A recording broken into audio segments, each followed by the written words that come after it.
Welcome back, dear friends. Before we begin, let me know where in the world you're watching, and please don't forget to subscribe and like to support the channel. Picture yourself on Carnaby Street in the summer of 1966. The afternoon sun catches on chrome shop fronts while bass lines pulse from open doorways. A girl walks past in a dress so short it would have caused a scandal just 3 years earlier, her geometric haircut swinging as she moves. The Beatles are playing somewhere, always playing somewhere, their music floating through the warm air like something you could almost touch. Paint It Black by the Rolling Stones blares from a boutique selling velvet jackets in colours that don't exist in nature. Everyone around you looks impossibly young, impossibly beautiful, impossibly free. You're standing at the exact centre of the world, and the world knows it. London is swinging, baby, and you're there to witness it. Now picture this, the same street, exactly 10 years later. It's 1976, and Carnaby Street looks like a war zone. Garbage bags pile 3 feet high on the sidewalks because the bin men are on strike. The paint peels from those same chrome shop fronts. The boutiques that remain open have bars on their windows. A teenager walks past with a safety pin through his cheek, wearing a torn shirt with the Queen's face slashed across it. The music that escapes from basement clubs sounds angry, nihilistic, like someone screaming into the void. The air smells of rot and diesel and something burning. Everyone looks exhausted, suspicious, afraid. The unemployment office has a line stretching around the block. This is still London, but it's a different city entirely. A city that went from being the coolest place on earth to a place many feared would never recover. How did this happen? How did one city contain both these realities within a single decade? This is the story of London in the 1960s and 1970s, a tale of two cities, of dreams realised and dreams destroyed, of revolution and collapse, of hope and fear existing side by side. This is the story they don't tell you in the glossy retrospectives, the one that shows you both the light and the shadow, the glamour and the garbage, the beautiful people and the desperate ones, the swinging paradise and the fear city that rose from its ashes. Tonight, we'll walk those streets together, from the grey dawn of the early 60s through the psychedelic explosion of swinging London, into the glittering and dangerous world of celebrity gangsters and underground clubs, and finally through the economic collapse that turned optimism into punk rock fury. We'll meet the people who lived it, the ones who survived it, and the ones who didn't. We'll see how a generation went from believing anything was possible to adopting no future as their battle cry. This is history as it actually happened, not the sanitized version, not the nostalgic fantasy, but the real, messy, beautiful, terrible truth of what it meant to be alive in London during the most transformative 20 years the city had ever known. So settle in, close your eyes, and let's travel back to a London that doesn't exist anymore, except in memory, in photographs, and in the stories we're about to tell. The London of 1960 was not a city anyone would call swinging. After 15 years of post-war recovery, the British capital remained locked in a kind of collective exhaustion, a grey hangover from a grey decade. The 1950s had been years of austerity, of rationing that only fully ended in 1954, of bomb craters still visible between buildings, of a population that had survived the Blitz only to face another kind of survival during the long, slow climb back to normalcy. The city wore its fatigue like an old coat, threadbare but familiar. Walk down any London street in 1960 and you'd see it immediately. The buildings were soot-stained, blackened by decades of coal fires. Fog still rolled through the streets on winter mornings, that thick yellow fog that tasted of sulphur and made your lungs ache. Men wore dark suits and hats. Women wore sensible dresses and gloves, and nobody questioned this uniform because that's simply what you did. Deference ruled the day. You called your boss, sir, you tipped your hat to the vicar, you knew your place in the great British class system, and you stayed there. The war had supposedly broken down barriers, brought everyone together in shared suffering, but the reality was more complicated. The aristocracy still controlled most of the wealth. Working-class kids still left school at 15 to work in factories their fathers worked in, and nobody really believed this would ever change. But something was stirring beneath the surface, something the older generation couldn't quite see yet. The babies born during the post-war boom of the late 40s and early 50s were reaching adolescence, and there were so many of them. By the middle of the decade, an astounding 40% of Britain's population would be under the age of 25. London hadn't seen demographics like this since Roman times. The city was getting younger by the day, and young people have always been the agents of change, whether society is ready for them or not.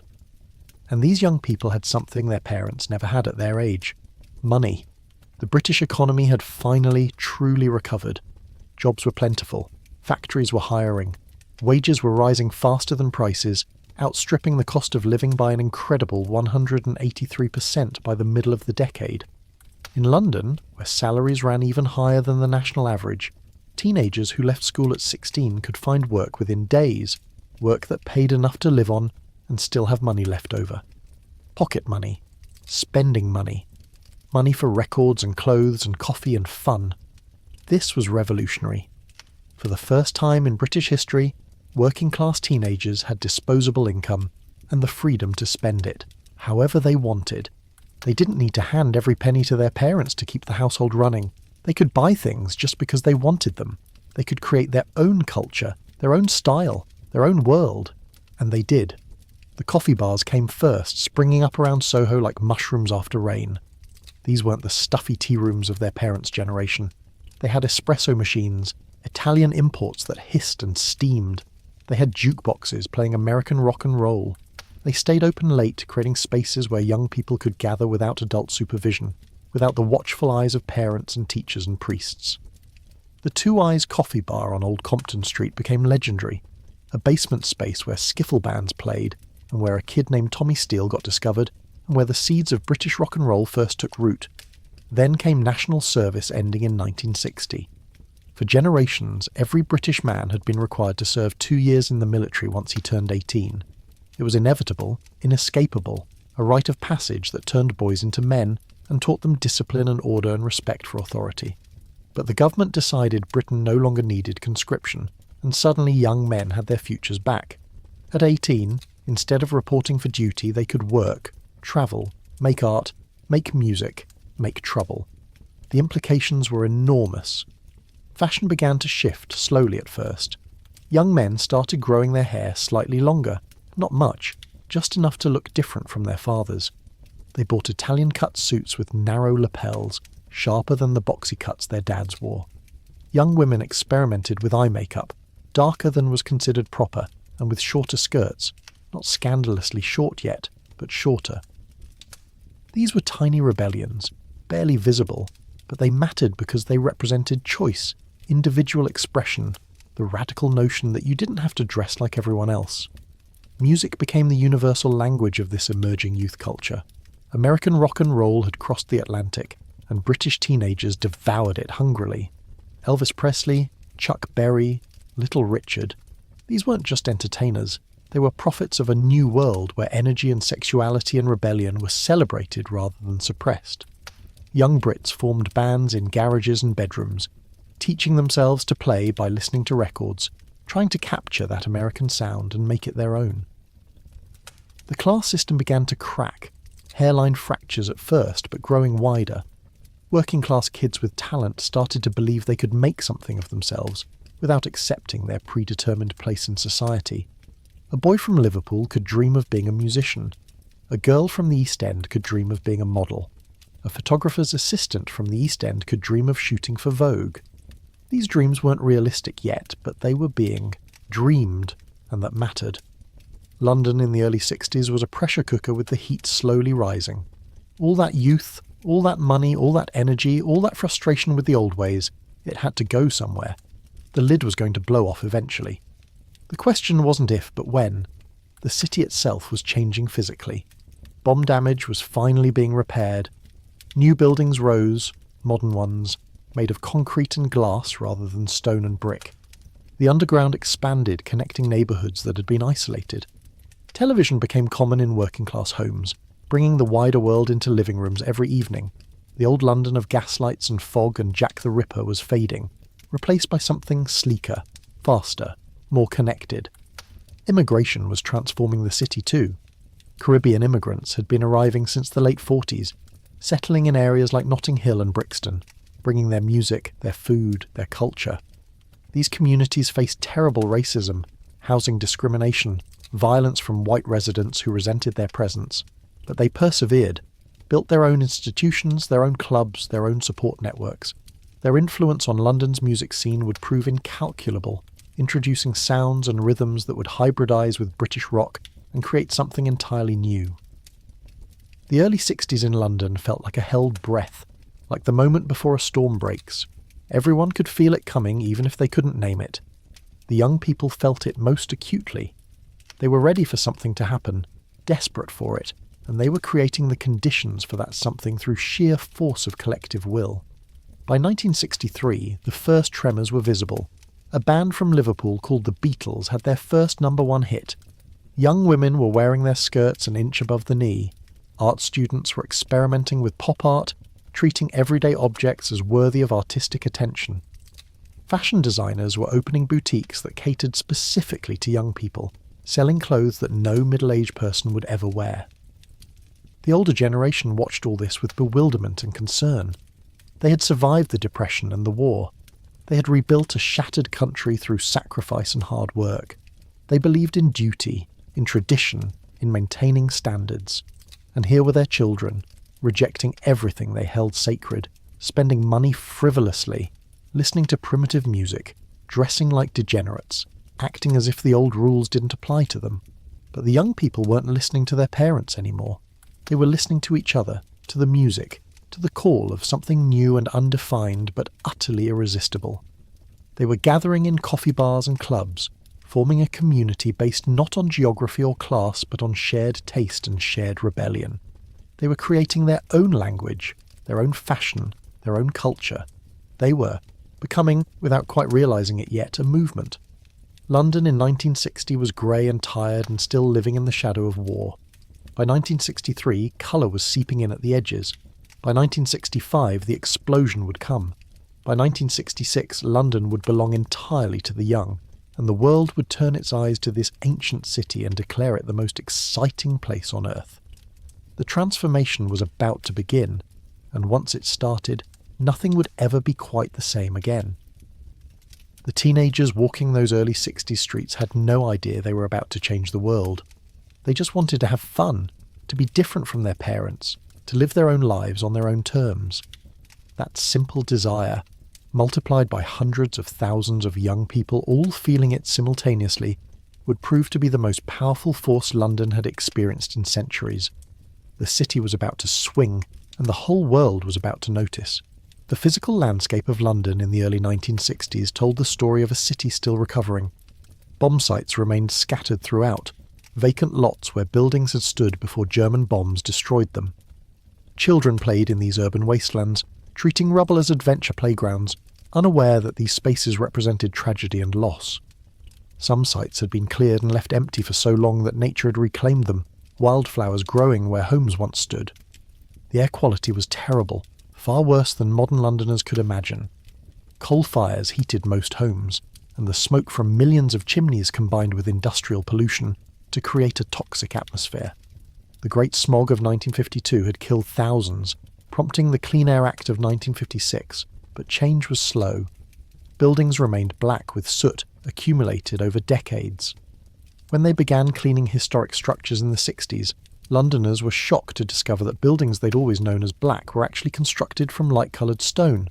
Transportation was transitioning between eras. Double-decker buses, still some powered by diesel, some still operating as trolley buses with overhead electric lines, lumbered through congested streets. The underground was expanding, with new lines planned to connect growing suburbs to the centre.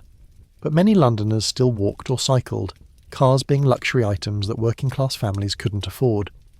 The food culture of early 60s London was, to be charitable, uninspiring. British cuisine had never recovered from wartime rationing and austerity. Restaurants served overcooked meat with boiled vegetables. Spices were suspect. Garlic was foreign, and therefore probably dangerous. The idea of eating food from other cultures was limited to the very adventurous or the very wealthy. When Elizabeth David published her books on Mediterranean cooking in the late 50s, readers treated them more as exotic travelogues than as practical guides. Tea remained the national drink consumed at specific times with ritualistic importance. 11 afternoon tea, tea with supper, the day revolved around tea breaks. Coffee was instant Nescafe, considered modern and slightly exotic. The espresso bars that would become so important to 60s youth culture were introducing a completely new relationship with coffee, one based on quality and experience rather than mere caffeination. Shopping was a different experience than what came later. Small shops dominated, each specialising in one type of product. You bought meat from a butcher, bread from a baker, vegetables from a greengrocer. The corner shop sold basic groceries and was often open long hours, providing social connection as well as commerce. Supermarkets were beginning to appear but were viewed with suspicion by those who valued personal service and knowing who grew your vegetables. Entertainment options were limited by modern standards, but felt adequate to people who knew nothing else. Television was expanding but still offered only 2 channels, both controlled by the BBC and both shutting down for significant portions of the day. Going to the pictures, watching films at local cinemas, remained the primary form of mass entertainment. Every neighbourhood had at least one cinema, often several, and attending was a weekly ritual for many families. Pubs were central to working-class social life, male spaces mostly, where men gathered after work to drink and talk and play darts or cards. Women might accompany husbands on special occasions, but generally were not welcome in the main bar. The pub culture was strong, with local establishments serving as de facto community centres, places where you knew everyone and everyone knew you. Class distinctions were visible in countless ways. The clothes you wore, the street you lived on, the school you attended, your accent.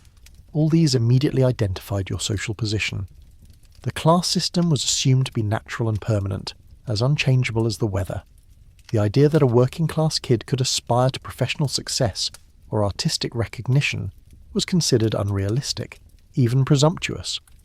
Women's roles were strictly circumscribed. Marriage and motherhood were the expected paths. Women who worked outside the home usually did so in limited fields like nursing, teaching, or secretarial work, and were expected to leave employment upon marriage. The idea of a married woman having a career was still fairly scandalous. Equal pay was not guaranteed. Sexual harassment was not even named as a problem, just accepted as normal male behaviour.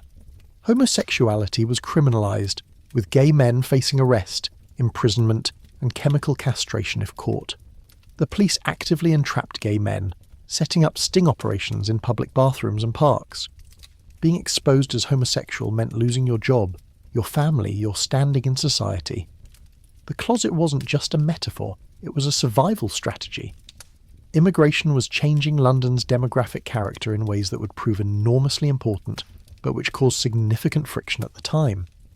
The Windrush generation from the Caribbean had arrived in the late 40s and 50s, recruited to fill labour shortages but facing terrible racism. No Irish, no blacks, no dogs signs appeared in windows of rooms to let. Discrimination in employment and housing was legal and common. Teddy boys and other white youth gangs attacked black and Asian immigrants in the Notting Hill riots of 1958. Yet despite all this conservatism and constraint, change was percolating beneath the surface. Rock and roll had arrived from America and couldn't be suppressed despite efforts by the BBC and moral authorities. Teenagers had tasted independence and wanted more. Women were reading Betty Friedan and Simone de Beauvoir and beginning to question the domestic roles assigned to them. Gay men and lesbians were finding each other and building underground communities. The early 60s in London were poised on the edge of transformation, a society that looked stable and traditional, but which was actually incredibly fragile, ready to be reshaped by forces it couldn't control or even fully understand. The explosion was coming, and when it arrived, it would happen faster than anyone anticipated. The impact of Mary Quant extended far beyond the miniskirt, though that garment remained her most famous innovation. She revolutionised the entire approach to women's fashion, democratising style in ways that challenged the existing hierarchy. Before Quant, fashion flowed from Paris and haute couture houses down to the masses through expensive iterations and eventual cheap copies. Quant inverted this, creating fashion that started with what young women actually wanted to wear and could actually afford, letting high fashion scramble to catch up. Her use of colour was revolutionary. While haute couture favoured subtle, sophisticated palettes, Quant embraced primary colours and bold combinations. She used cheerful ginghams and jersey knits, fabrics that were cheap and easy to care for but which looked fresh and modern, when cut simply and worn confidently. Her shift dresses had no waistlines, liberating women from the foundational garments that had structured female clothing for generations. The Quant woman was active, energetic, moving through the world rather than posing prettily. Her clothes reflected this, designed for women who rode the tube to work, walked quickly through city streets, danced energetically in clubs. The fashion of the 50s had been restrictive, requiring careful movement to avoid revealing too much or disheveling the carefully constructed outfit. Quant's fashion was liberating, allowing women to run for buses, climb stairs, live their lives without constant wardrobe anxiety. Her influence on makeup was equally significant. She championed a look that emphasised eyes over lips, with dark eye makeup, false eyelashes, and pale lipstick, creating a doll-like appearance that was simultaneously innocent and knowing.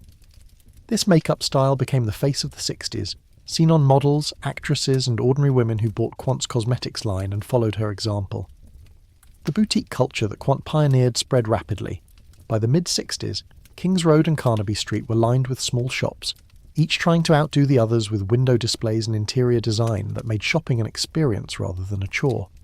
These weren't department stores with their hierarchical structures and intimidating salespeople. These were playful spaces where young shop assistants, often aspiring designers themselves, treated customers as friends rather than supplicants. Carnaby Street's transformation was particularly dramatic. In the late 50s, it had been an unremarkable commercial street. By 1966, it was world famous, drawing tourists who wanted to witness swinging London firsthand. The street became a pedestrian zone on weekends, creating a festival atmosphere with musicians performing, vendors selling, and thousands of young people promenading in their finest mod gear. The mod style was intricate and specific, almost obsessively detailed. A proper mod outfit required precision, the right width of trouser, the correct number of buttons on a jacket, the proper length of collar. Italian and French influences dominated, with continental styling considered more sophisticated than British or American alternatives. Mods would spend entire paychecks on a single suit, believing that looking perfect was worth any sacrifice. The scooters that became synonymous with mod culture were chosen for practical and aesthetic reasons. Vespas and Lambrettas from Italy were stylish, distinctive, and crucially protected riders' clothes better than motorcycles. A mod could ride to a club, dismount, and still look immaculate, which would be impossible on a motorcycle. The scooters were customised with mirrors, lights, and accessories, each one reflecting its owner's personality. Female mod fashion was equally specific, though less documented than the male version. Short geometric haircuts, shift dresses, opaque tights, flat shoes, or low heels for dancing. The look was androgynous in some ways, rejecting the emphasised curves and restrictive clothing of 50s femininity in favour of a sleek, streamlined aesthetic that prioritised movement and modernity. The boutiques became launching pads for designers who would shape fashion for decades. Ossie Clark met Celia Birtwell at art school, and together created romantic, flowing designs that captured the shift from mod geometry to hippie fluidity. Zandra Rhodes used textile design training to create distinctive printed fabrics that appeared in boutiques throughout London. Barbara Hulanicki's Bieber evolved from a single shop to a massive department store that became a destination in itself. The pricing strategy of these boutiques was crucial to their success. Clothes were inexpensive enough that a shopgirl could afford them, but not so cheap that they seemed worthless. The sweet spot was affordability with cachet, allowing working-class girls to dress like models and feel like they were participating in something significant. Men's fashion underwent changes equally radical as women's, though less remarked upon at the time. The sober suits and conformist dress of the 50s gave way to peacock displays of colour and pattern. Ruffled shirts, velvet jackets, wide ties, bell-bottom trousers, these items would have been considered outrageously feminine just 5 years earlier, but became standard wear for fashionable young men. The Peacock Revolution had deeper implications than mere aesthetics. It challenged rigid gender roles and allowed men to embrace beauty, colour and ornamentation without sacrificing masculinity.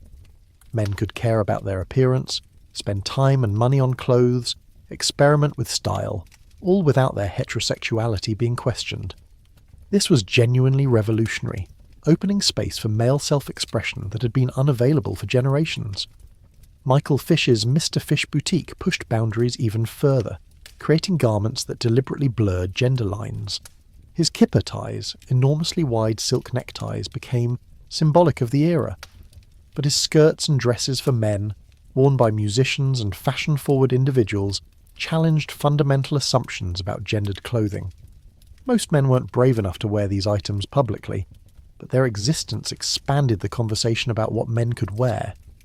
The Chelsea Antique Market and Kensington Market became important shopping destinations, offering vintage clothing alongside new designs. The market stalls were cheap to rent, allowing new designers to establish themselves without massive capital investment. The atmosphere was informal, creative, with designers often serving as their own sales staff and getting immediate feedback from customers. Hair became a crucial element of the overall look, with specific styles signifying subcultural allegiance. The mod bob, sharp and geometric, the longer, shaggier cuts adopted by rock musicians, the elaborate updos that required weekly visits to the hairdresser. How you wore your hair communicated who you were and what tribe you belonged to. Vidal Sassoon's contribution went beyond individual haircuts to a complete philosophy of hairdressing. He believed hair should move naturally, should be cut to work with its texture rather than against it, should require minimal maintenance. His cuts were expensive, but once done, they looked good for weeks without elaborate styling. This aligned perfectly with the mod aesthetic of looking effortlessly put together. Fashion photography evolved alongside the fashion itself, with photographers like David Bailey, Terence Donovan and Brian Duffy creating images that felt immediate and energetic rather than posed and formal. They shot on location, on London streets, capturing movement and spontaneity. Their work appeared in Queen magazine and Vogue, defining the visual language of the decade. The models these photographers worked with became celebrities themselves, household names whose faces were as recognisable as any actress. Jean Shrimpton's appearance at the Melbourne Cup races in 1965, wearing a miniskirt with no hat, gloves or stockings, caused international scandal and made her even more famous. She embodied the new woman, confident, sexual, unconcerned with traditional propriety. Twiggy's rise was even more meteoric. Discovered at 16, she became the face of 1966 through sheer ubiquity. Her image appeared everywhere, on magazine covers, in advertisements, in shop windows. Her extreme thinness became controversial then, and remains so now. But at the time, she represented modernity, the new aesthetic that had nothing to do with the curves of the 50s. The fashion scene's internationalism was significant. While centred in London, it drew influences from everywhere. American sportswear, Italian tailoring, French couture, African prints, Indian textiles, all these elements were absorbed and recombined into something distinctively British, but thoroughly cosmopolitan. Swinging London fashion was global in its references even as it was specific to its place and moment. By 1967, the sharp geometric mod aesthetic was softening into something more romantic and colourful. The hippie influence was arriving, bringing with it flowing fabrics, ethnic influences, and a rejection of the uptight precision that had characterised mod style. Boutiques adapted, stocking caftans alongside miniskirts, proving that the fashion industry's real skill was in constantly evolving rather than committing to any single aesthetic. The legacy of swinging London fashion extended far beyond the decade. The democratisation of fashion, the idea that style wasn't the exclusive province of the wealthy, the acceptance of diverse aesthetics and subcultures, all these became permanent features of fashion culture. The 60s proved that ordinary people could create fashion rather than just consuming it, and that lesson was never forgotten. It happened fast once it started, faster than anyone expected. In April 1966, Time magazine, the authoritative voice of American media, dedicated an entire issue to a phenomenon they called Swinging London. The cover showed a Union Jack designed by op artist Peter Blake, and inside, journalist Piri Halash made a bold declaration. London had become the most exciting city in the world. Not Paris, not New York, but London. A city that just 5 years earlier had been dismissed as hopelessly dowdy and stuck in the past. The article identified London as the city of the decade, the place where youth culture had crystallised into something coherent and irresistible. Every previous decade had its city, Halash wrote. Paris in the 20s with its expatriate writers and jazz clubs, Berlin in the 30s before the darkness fell, New York in the 40s, the city of victory and optimism, Rome in the 50s with its Dolce Vita sophistication. But the 60s belonged to London, a city steeped in tradition but seized by change, liberated by affluence, pulsating with creativity and youth, and a sense that the future was being invented right here, right now, on these ancient streets. And the symbol of this transformation, the most visible emblem of the revolution, was fashion. Specifically, it was a small triangular piece of fabric that would become the most controversial garment of the 20th century, the miniskirt. Mary Quant didn't invent the miniskirt alone, though she's often credited with it. Like most revolutions, this one had multiple parents, multiple origin points, but Quant popularised it, democratised it, made it the uniform of swinging London. Her boutique, Bazaar, located on the King's Road in Chelsea, became ground zero for a fashion earthquake. Quant had opened Bazaar in 1955 with her husband and a business partner. She was 21 years old, fresh out of art school, with no formal training in fashion design. What she had instead was an instinct for what young women wanted to wear, and what they wanted was emphatically not what their mothers wore. She began designing simple, colourful clothes that moved when you moved, clothes without the structured waistlines and careful tailoring that had defined women's fashion for generations. She used cheap, cheerful fabrics like gingham and jersey. She created mix and match pieces that let women build their own looks rather than wearing complete outfits dictated by designers. But it was the hemline that changed everything. In 1964, Quant started raising her skirts higher. Not scandalously high at first, just above the knee, but she kept raising them inch by inch, month by month, responding to what young customers wanted, which was more, always more leg, more freedom, more shock value. By 1965, her skirts were 6 inches above the knee. By 1966, they were 8 inches or more, creating a silhouette that seemed to defy gravity and every rule of decent society. The miniskirt was revolutionary for reasons beyond mere fashion. It represented freedom of movement. Women could run in these skirts, dance in them, ride the tube without worrying about their skirts bunching up. It represented sexual liberation, women claiming ownership of their own bodies and deciding for themselves how much they would reveal. It represented youth asserting dominance over age, because only young women with certain body types could wear these skirts, making fashion for the first time a domain where the young had the advantage. And it was affordable.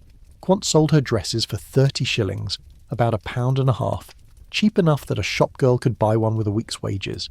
This was crucial. Previous fashion revolutions had been top-down affairs, haute couture houses in Paris dictating what wealthy women would wear, and everyone else imitating them with cheaper versions a year later. But the miniskirt revolution was bottom-up, driven by what teenage girls wanted and could afford, with high fashion scrambling to catch up. Carnaby Street became the other epicentre of the fashion revolution, but its focus was menswear. Located in Soho, just north of Oxford Street, Carnaby had been a fairly ordinary commercial street until the late 50s. Then the boutiques started opening. John Stephen, a Scottish entrepreneur with an eye for the flamboyant, opened shop after shop selling clothes for young men who wanted to look nothing like their fathers. The traditional male wardrobe was conservative, dull, designed to avoid attention. Dark suits, white shirts, narrow ties, everything subdued and proper. But Stephen's shop sold peacock clothing, bright colours, bold patterns, tight trousers, ruffled shirts, velvet jackets. The mods adopted Carnaby Street as their spiritual home, those immaculately dressed young men obsessed with style and detail, wearing parkas over expensive suits, riding Vespa scooters, taking pills to stay up all weekend. Other boutiques followed Stephen's lead. Lord John, opened by brothers Warren and David Gold in 1964, became wildly successful. They understood that fashion and music were inseparable, so they hired rock bands to play outside their shop on weekends, creating street parties that drew thousands of teenagers. Members of the Beatles, the Rolling Stones and The Who all shopped at Lord John, and when fans saw their idols wearing something, they wanted it too. The fashion revolution wasn't just about clothes, it was about hair. Vidal Sassoon, a hairdresser from the East End, revolutionised women's hairstyles with his geometric cuts. The most famous was the bob, a sharp, angular cut that swung when you moved. that required no setting or teasing or spraying, that looked modern and clean and utterly different from the elaborate hairstyles women had been wearing. Sassoon's cuts were architectural, influenced by the Bauhaus movement, treating hair as a material to be shaped rather than tortured into submission with pins and product. Models became the new aristocracy, replacing debutantes and socialites as the faces everyone wanted to see. Twiggy, born Leslie Hornby in northwest London, became the face of 1966 at age 16. She was 91 pounds, 5'6", with enormous eyes emphasised by drawn-on lower lashes and a cropped haircut. She looked nothing like the curvaceous models who had dominated the 50s. She looked like a teenager, gamine and boyish, and impossibly young, and that was exactly why she became iconic. She embodied the youth revolution, proof that you didn't need aristocratic bearing or classical beauty, you just needed to look like now. Jean Shrimpton, called the Shrimp, became even more influential. She was considered the symbol of swinging London, the embodiment of the 60s. Tall, thin, with long straight hair and wide eyes, she pioneered the look that defined the decade. When she appeared at the Melbourne Cup in 1965, wearing a miniskirt 4 inches above the knee, with no hat, no gloves and no stockings, it caused an international scandal and made her even more famous. These models weren't remote, untouchable figures. They hung out in the same clubs as musicians and photographers and hairdressers. They were part of the scene, accessible, visible, walking advertisements for the new London. You might see Twiggy buying groceries on King's Road. You might spot Jean Shrimpton at a party in Kensington. The barriers between celebrity and civilian had become permeable. The boutiques themselves were experiences, not just shops. Bieber, founded by Barbara Hurler-Nicky, opened on Kensington High Street in 1964 and became a cultural phenomenon. The interior was dim, Art Nouveau inspired, with purple and gold and dark wood. Shopping there felt like entering another world, a theatrical space where you weren't just buying clothes but participating in a lifestyle. Bieber sold everything you needed to be a Bieber girl. The clothes, the makeup, the accessories, the attitude. Stars flocked to Bieber. Mick Jagger shopped there. So did David Bowie, Marianne Faithfull and half the musicians in London. Cathy McGowan, who hosted the Friday night music show Ready Steady Go, wore Bieber designs on air, guaranteeing that whatever she wore on Friday would sell out by Saturday morning. The fashion democratization went beyond just affordability. It was about attitude. You didn't need breeding or connections or an aristocratic surname. You just needed to know what looked good and have the nerve to wear it. Working-class girls from the East End could transform themselves into fashion plates with the right clothes and makeup. Class barriers were being demolished. Not everywhere, not completely. But in the world of fashion, talent and style mattered more than background. This terrified the establishment. The older generation watched their daughters hiking their skirts up to alarming heights and felt society crumbling. Members of Parliament condemned the miniskirt as indecent. Churches preached against it. School headmistresses banned it. But none of this mattered because the girls wearing miniskirts didn't care what their parents' generation thought. They were creating their own rules, their own standards of beauty and propriety and acceptable behaviour. Men's fashion underwent an equally radical transformation. The Peacock Revolution, as it was called, saw young men embracing colour, pattern and flamboyance in ways that would have been considered effeminate just 5 years earlier. Nehru jackets with their high collars became standard wear for musicians. Velvet blazers, paisley shirts, flared trousers, scarves worn as accessories. Michael Fish, who opened his Mr. Fish boutique on Clifford Street in 1966, pushed boundaries even further by creating skirts and dresses for men, garments that most men weren't brave enough to wear, but that generated publicity and pushed the conversation forward. The clothes weren't just about looking good. They were political statements, declarations of independence from the conservative conformity of post-war Britain. When you put on a miniskirt or a velvet jacket, you were announcing that you refused to accept the world as it had been handed to you. You were claiming the right to create your own identity. You were voting with your wardrobe for a future that looked nothing like the past. Fashion magazines exploded in popularity, but they weren't the staid publications their mothers read. Queen magazine, Honey, Petticoat. These publications spoke directly to young women in language that felt fresh and contemporary.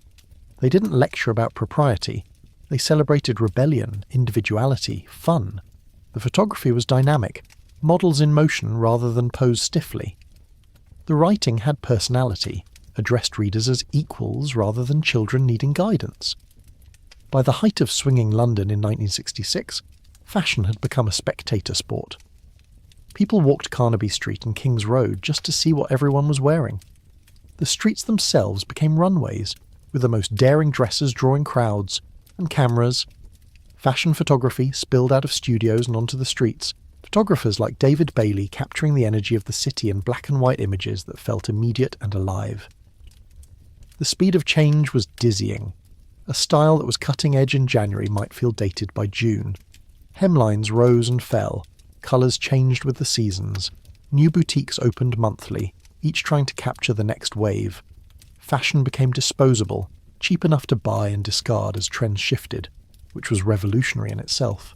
For centuries, clothing had been expensive and built to last. Now it could be temporary, as fleeting as the moment itself. The established fashion houses in Paris watched all this with horror and fascination. London was usurping their authority, and they couldn't do anything about it.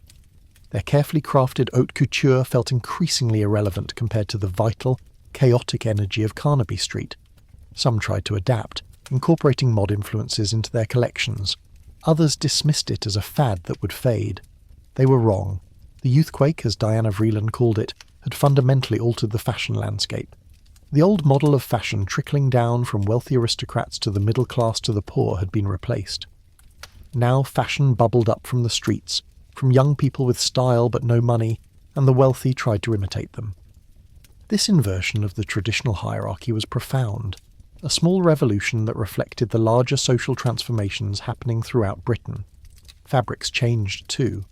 New synthetic materials like PVC, polyester and acrylics allowed for space-age designs in colours that natural fibres couldn't achieve. Pierre Cardin and André Courrèges in Paris created collections inspired by space exploration, all white and silver with go-go boots and helmets. London designers adopted these influences but made them wearable, translatable to actual teenage life rather than futuristic fantasies. The miniskirt reached its apex in 1967, with hemlines climbing to 10 or even 12 inches above the knee, creating micro-minis that seemed to defy the very concept of a skirt. But by then, fashion was already moving in new directions. The hippie movement was emerging, bringing with it flowing fabrics, ethnic influences, paisley and tie-dye. The sharp, geometric precision of the early mod look was softening into something more organic and colourful. Fashion in swinging London was never static. It moved too fast, changed too quickly, fed on novelty and shock and the constant need to be ahead of the curve. That velocity was part of the appeal. You had to pay attention, or you'd be left behind, and thousands of young Londoners were paying very close attention indeed, using fashion as their primary form of self-expression and rebellion. When we remember swinging London, we remember the clothes first, the miniskirts and the op-art dresses, the velvet jackets and the geometric haircuts, Twiggy's enormous eyes and Jean Shrimpton's legs. These images have become iconic, frozen in time, representing a moment when fashion mattered more than it ever had before or possibly ever will again, when what you wore was who you were and when London dressed for revolution. But fashion was only one element of the revolution. The real power, the real soul of swinging London was the music. Music was the universal language that connected everyone, the soundtrack that made everything else make sense. And in the mid-1960s, London produced more innovative, influential music than any city had since New Orleans invented jazz. The Beatles changed everything, and everyone knows this, but it's worth remembering how total that change was. When they appeared on Ready Steady Go in 1963, British popular music was mostly anemic cover versions of American rock and roll. British singers tried to sound American, imitating the accent and the style because Britain didn't seem capable of producing its own version. The Beatles proved otherwise. They wrote their own songs, sang in their own accents, and created something that felt authentically British, while still being unmistakably rock and roll. Though the Beatles came from Liverpool, not London, they conquered London first. Their early gigs at venues like the Palladium established them as the sound of young Britain. Their mop-top haircuts became the template every teenage boy wanted to imitate. Their suits, those collarless jackets made famous in their early appearances, were designed by London tailors and purchased in London boutiques. They were Liverpool lads, but they became London icons. The Rolling Stones were London's own contribution to the British invasion, and they represented the darker, more dangerous side of the revolution. Where the Beatles seemed charming and safe, the Stones seemed threatening. Mick Jagger's sexuality was overt and aggressive. Keith Richards looked like he hadn't slept in weeks. They didn't smile sweetly for the cameras, they sneered. They were the bad boys, the ones parents warned their daughters about, which made them even more attractive to those daughters. The Stones came up through London's rhythm and blues scene, playing small clubs in Richmond and Soho, covering American blues songs with a ferocity that felt almost violent. They made music for sweating and dancing and getting into trouble. Their early hits had an edge that the Beatles lacked, a rawness that spoke to something primal in their listeners. But it was the venues, the actual physical spaces where music happened, that made London's music scene unique. Soho became the epicentre, a square mile of central London packed with more clubs and performance spaces than seemed physically possible. Walk down Wardour Street on any night in 1965, and you'd pass a dozen venues, each one hosting bands that would become legendary. The Marquee Club on Wardour Street witnessed the birth of British rock. The Rolling Stones played their first gig there in July 1962. The Who, the Yardbirds, Manfred Mann, the Spencer Davis Group, all came through those doors. The venue was small, cramped, with terrible acoustics and a low ceiling that trapped cigarette smoke. But the energy was incredible, an intimacy between performers and audience that larger venues could never replicate. You could watch the Stones from 10 feet away, close enough to see Jagger's sweat, close enough to feel the bass in your chest like a second heartbeat. The Flamingo Club on Wardour Street was something else entirely, darker and stranger. It opened in the 50s as a jazz club, but by the early 60s had become the centre of London's R&B scene. The Flamingo stayed open until 6 in the morning, drawing an unusual mix of American servicemen, West Indian immigrants, gangsters, musicians and music fans willing to descend into a basement that smelled of sweat and marijuana and sometimes violence. The Flamingo didn't care about respectability. It employed black musicians and DJs at a time when most venues wouldn't. Drug use was common and generally ignored by police who'd been paid to look the other way. Fights broke out regularly, but the music was extraordinary, raw and powerful, introducing London to sounds they'd never heard before. Georgie Fame and the Blue Flames were the house band, playing a hybrid of jazz, R&B and ska that felt completely fresh. This was where the mod movement found its spiritual home. Mods, those impeccably dressed young people obsessed with American soul music and Italian scooters, would stay up all weekend fueled by amphetamine pills, dancing at the Flamingo until dawn, then riding their Vespers to Brighton Beach to fight with rockers before coming back to London to start the week. The Flamingo catered to this lifestyle, this devotion to music and style and staying awake long past when normal people slept. Ronnie Scott's Jazz Club, also on Wardour Street, brought world-class jazz to London. Scott himself was a talented saxophonist, but his real genius was as a club owner and booker. He brought over American jazz legends like Sonny Rollins, Stan Getz and Ella Fitzgerald. The club had a sophisticated atmosphere, quite different from the sweaty chaos of the Flamingo, but equally important to London's music ecosystem. Ronnie Scott's proved London could attract top talent from anywhere in the world. The Scene Club, tucked down an alley off Great Windmill Street, became the mod headquarters in 1963. Guy Stevens, the DJ, introduced London to American R&B imports that you couldn't hear anywhere else. The scene had all-nighters on weekends, hundreds of mods crammed into a basement, dancing to obscure soul singles, taking Purple Hearts to keep dancing. The scene was where mod culture crystallised, where the fashion and the music and the pills and the scooters all came together into something coherent. Pirate radio stations changed everything about how music reached listeners. The BBC, the only legal broadcaster, played limited popular music, mostly during specific time slots, with stuffy presenters who seemed embarrassed by the music they were playing. But in 1964, Radio Caroline began broadcasting from a ship anchored outside British territorial waters, playing rock and roll 24 hours a day. Other pirate stations followed. Suddenly, teenagers could listen to music all day and all night, DJs who understood the music they were playing, commercial-free broadcasts that felt like they belonged to the listeners rather than the establishment. The impact can't be overstated. Pirate radio created a nationwide youth culture. Someone in Manchester was hearing the same songs as someone in London at the same time, creating shared experiences and shared tastes. Bands that couldn't get airplay on the BBC could reach millions through the pirates. The BBC eventually adapted, creating Radio 1 in 1967, but only after the pirates proved that young people wanted and deserved music that spoke to them. Live music was everywhere in swinging London, not just in the famous clubs, but in pubs, in coffee bars, in basements and back rooms, and anywhere that could fit a band and an audience. Small venues like the Crawdaddy Club in Richmond, where the Stones built their following, or the Ealing Club, where blues purists gathered, created a circuit that bands could play to develop their craft and build an audience. The connection between music and fashion was symbiotic. Musicians shopped at the same boutiques as everyone else, often getting clothes for free in exchange for being seen wearing them. When the Beatles wore collarless jackets, thousands of young men wanted collarless jackets. When The Who wore Union Jack jackets and mod targets, it became iconic imagery. Musicians were fashion plates and fashion influencers before those terms existed. The music itself evolved at lightning speed.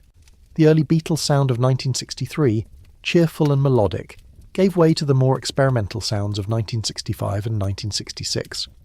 Rubber Soul and Revolver showed bands pushing beyond simple love songs into more complex territory.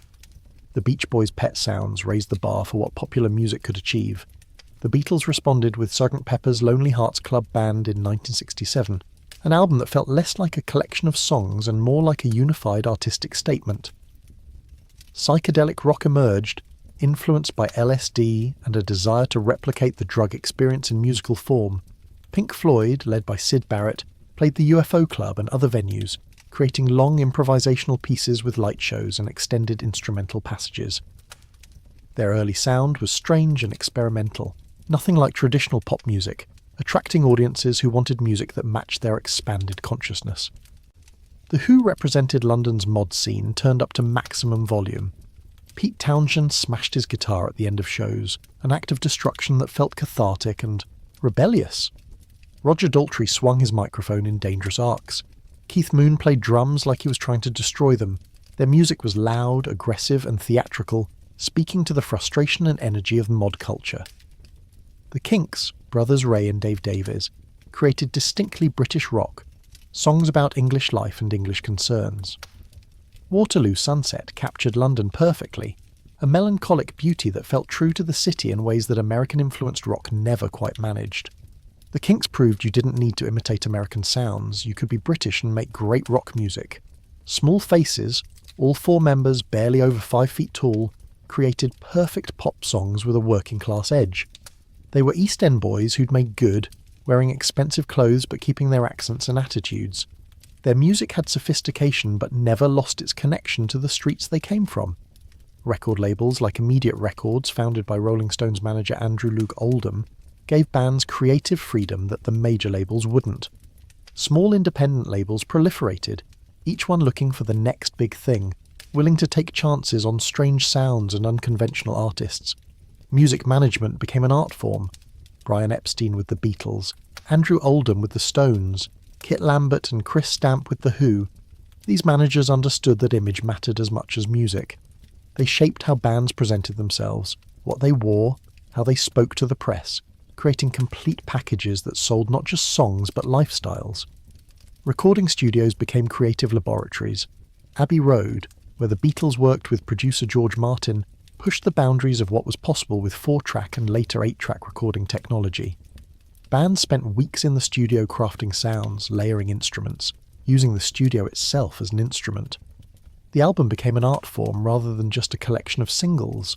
The folk scene ran parallel to rock, centred on clubs like Les Cousins on Greek Street. Acoustic guitarists and singers played traditional ballads and contemporary protest songs, creating an alternative to electric rock. Folk clubs had their own culture, stricter and more serious, less interested in fashion and dancing, more focused on musicianship and lyrics. But even folk was changing, with electric folk emerging as artists like Fairport Convention, plugged in and amplified traditional sounds. Music television transformed how bands reached audiences. Ready Steady Go, broadcast on Friday nights, became appointment viewing for teenagers. The show's motto was, "The weekend starts here," and it delivered on that promise with live performances, interviews, and the latest fashion. Seeing a band on Ready Steady Go could make them stars overnight. The show treated music seriously, gave bands time to perform full songs rather than snippets, and created moments that felt important and immediate. Jazz, blues, rock, folk, pop, psychedelic, all these genres coexisted and cross-pollinated in swinging London. Musicians moved between styles, collaborated across boundaries, created hybrid sounds that defied categorization. The scene was small enough that everyone knew everyone. Musicians from different bands would jam together, share ideas, trade techniques. The influence of Caribbean music grew stronger as the decade progressed. Ska and rocksteady from Jamaica found audiences in London's West Indian communities and among white mod fans who appreciated the music's energy and rhythm. Clubs like the Roaring Twenties and Carnaby Street played ska alongside soul and R&B, creating a multicultural music scene that defied the racism prevalent in other parts of British society. By 1967, the music scene had become so vibrant, so productive, so influential, that London rivaled and perhaps surpassed any other city in the world for musical innovation. American bands came to London to record, to absorb the atmosphere, to collaborate with British musicians. Jimi Hendrix from Seattle moved to London because that's where the scene was. He formed the Jimi Hendrix Experience with British musicians and became a star in London before America even knew his name. The music of swinging London wasn't just entertainment. It was the voice of a generation, the expression of everything they felt and wanted and believed. It was rebellious but not nihilistic, energetic but not thoughtless, commercial but not soulless. It soundtracked the transformation of British society, gave young people something to rally around, and created memories that would last lifetimes. Every night in 1966, in dozens of venues across London, music was being made that would echo through decades. Bands that would become legends were playing to crowds of hundreds. Songs that would define the 60s were being performed for the first time. The city pulsed with music, from the basements of Soho to the pubs of the East End, from afternoon rehearsals to dawn jam sessions. London was the loudest, most vibrant, most musically alive city on earth. The recording technology of the mid-60s was primitive by modern standards, but sufficient for creative experimentation that pushed boundaries. Abbey Road Studios, where the Beatles recorded most of their work, became legendary, not just for who recorded there, but for how producer George Martin used the limited technology available to create sounds nobody had heard before. 4-track recording meant that engineers had to bounce tracks, recording multiple instruments or vocals onto a single track to free up space for additional elements. This process degraded sound quality with each bounce, but it also forced creative problem-solving. The backwards guitars on certain Beatles songs weren't just artistic choices, but solutions to technical limitations that happened to sound amazing. The studios themselves were often converted spaces, basements, or warehouses repurposed for recording, with imperfect acoustics that gave recordings character. Olympic Studios in Barnes, where the Rolling Stones recorded, had originally been a theatre and retained some of that architectural grandeur. The room sounds that leaked into recordings weren't flaws to be eliminated, but textures to be celebrated. Session musicians formed a crucial but often invisible part of London's music scene. A small pool of highly skilled players appeared on countless records, providing the musical competence that many rock bands lacked. Jimmy Page, later of Led Zeppelin, worked as a session guitarist for years before forming his own band.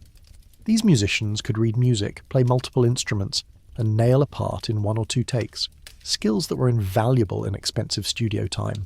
The London clubs functioned as a kind of informal music school, where musicians learned their craft through repetition and observation. A band might play the same small venues night after night, week after week, developing their sound and stage presence through trial and error. The proximity between audience and performer created immediate feedback. If something wasn't working, you knew instantly. If a song connected, you felt it physically. The distinction between different musical genres was less rigid than it would become later. Jazz musicians played on rock records. Blues players collaborated with pop singers. The cross-pollination created hybrid sounds that defied categorization. Cream emerged from this environment, combining blues, rock, and jazz into extended improvisational pieces that felt completely fresh. The influence of Caribbean music, particularly ska and bluebeat, grew throughout the decade. Sound systems in Notting Hill and Brixton played Jamaican imports to appreciative audiences, creating a parallel music scene that rarely intersected with the mainstream rock world but which was equally vibrant. White mods discovered ska and adopted it enthusiastically, creating a rare moment of genuine cross-cultural exchange. The folk scene represented a different tradition entirely, acoustic music, rooted in British and Celtic traditions but also incorporating American folk and blues. Les Cousins Folk Club on Greek Street became legendary, hosting future stars like Bert Jansch and John Renbourn, who played intricate fingerstyle guitar to attentive audiences sitting on the floor. The folk clubs had strict rules: no talking during performances, complete attention to the music, appreciation shown through silence as much as applause. The mod scene's musical taste was specific and sophisticated, favouring American soul and R&B imports that were difficult to find in Britain.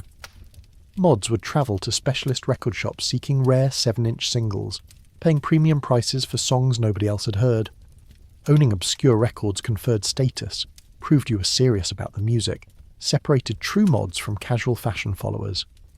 All-nighters became central to mod culture, marathon sessions at clubs like the Twisted Wheel in Manchester or the Flamingo in London, where dancing continued from midnight until 6 or 7 in the morning. Amphetamine pills, called Purple Hearts or Black Bombers, provided the energy to dance for hours, creating a chemically enhanced endurance test that bonded participants through shared exhaustion and euphoria. The transition from trad jazz to rock and roll happened gradually but inexorably through the early 60s. Jazz clubs found themselves hosting rock bands because that's what audiences wanted. Some jazz purists resisted, but economic reality forced adaptation. The jazz scene didn't disappear, it just became one musical option among many rather than the dominant underground sound. Managers and impresarios played outsized roles in shaping the music scene. Brian Epstein's management of the Beatles went beyond booking gigs to crafting an entire image, deciding what they wore, how they presented themselves, which songs to release as singles.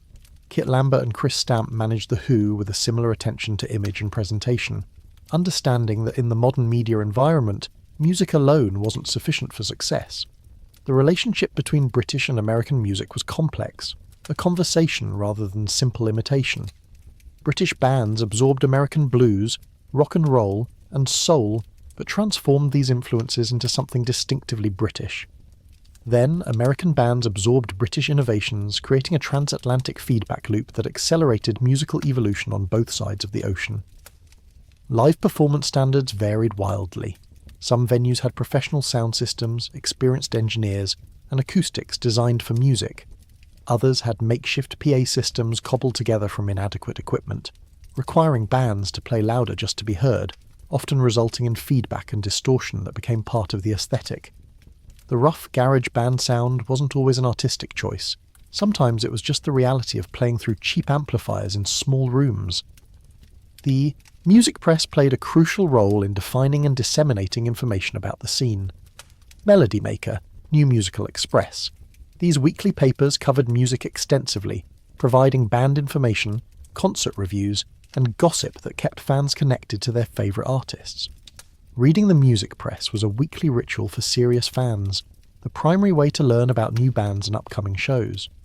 Music television programmes like Ready Steady Go brought live performance into living rooms, creating shared national experiences. Seeing a band on television could make them instantly famous, reaching audiences far beyond London.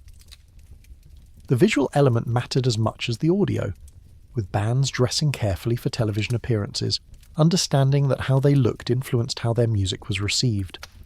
The oil crisis of 1973 exposed Britain's vulnerability to global economic shocks in ways that shattered any remaining post-war confidence. When OPEC restricted oil supplies and prices quadrupled, Britain's economy, heavily dependent on imported petroleum, was devastated. Inflation, already a problem, accelerated dramatically. The cost of everything from food to transportation rose so quickly that wages couldn't keep pace, eroding purchasing power and savings. The 3-day week imposed in early 1974 was an admission of national crisis.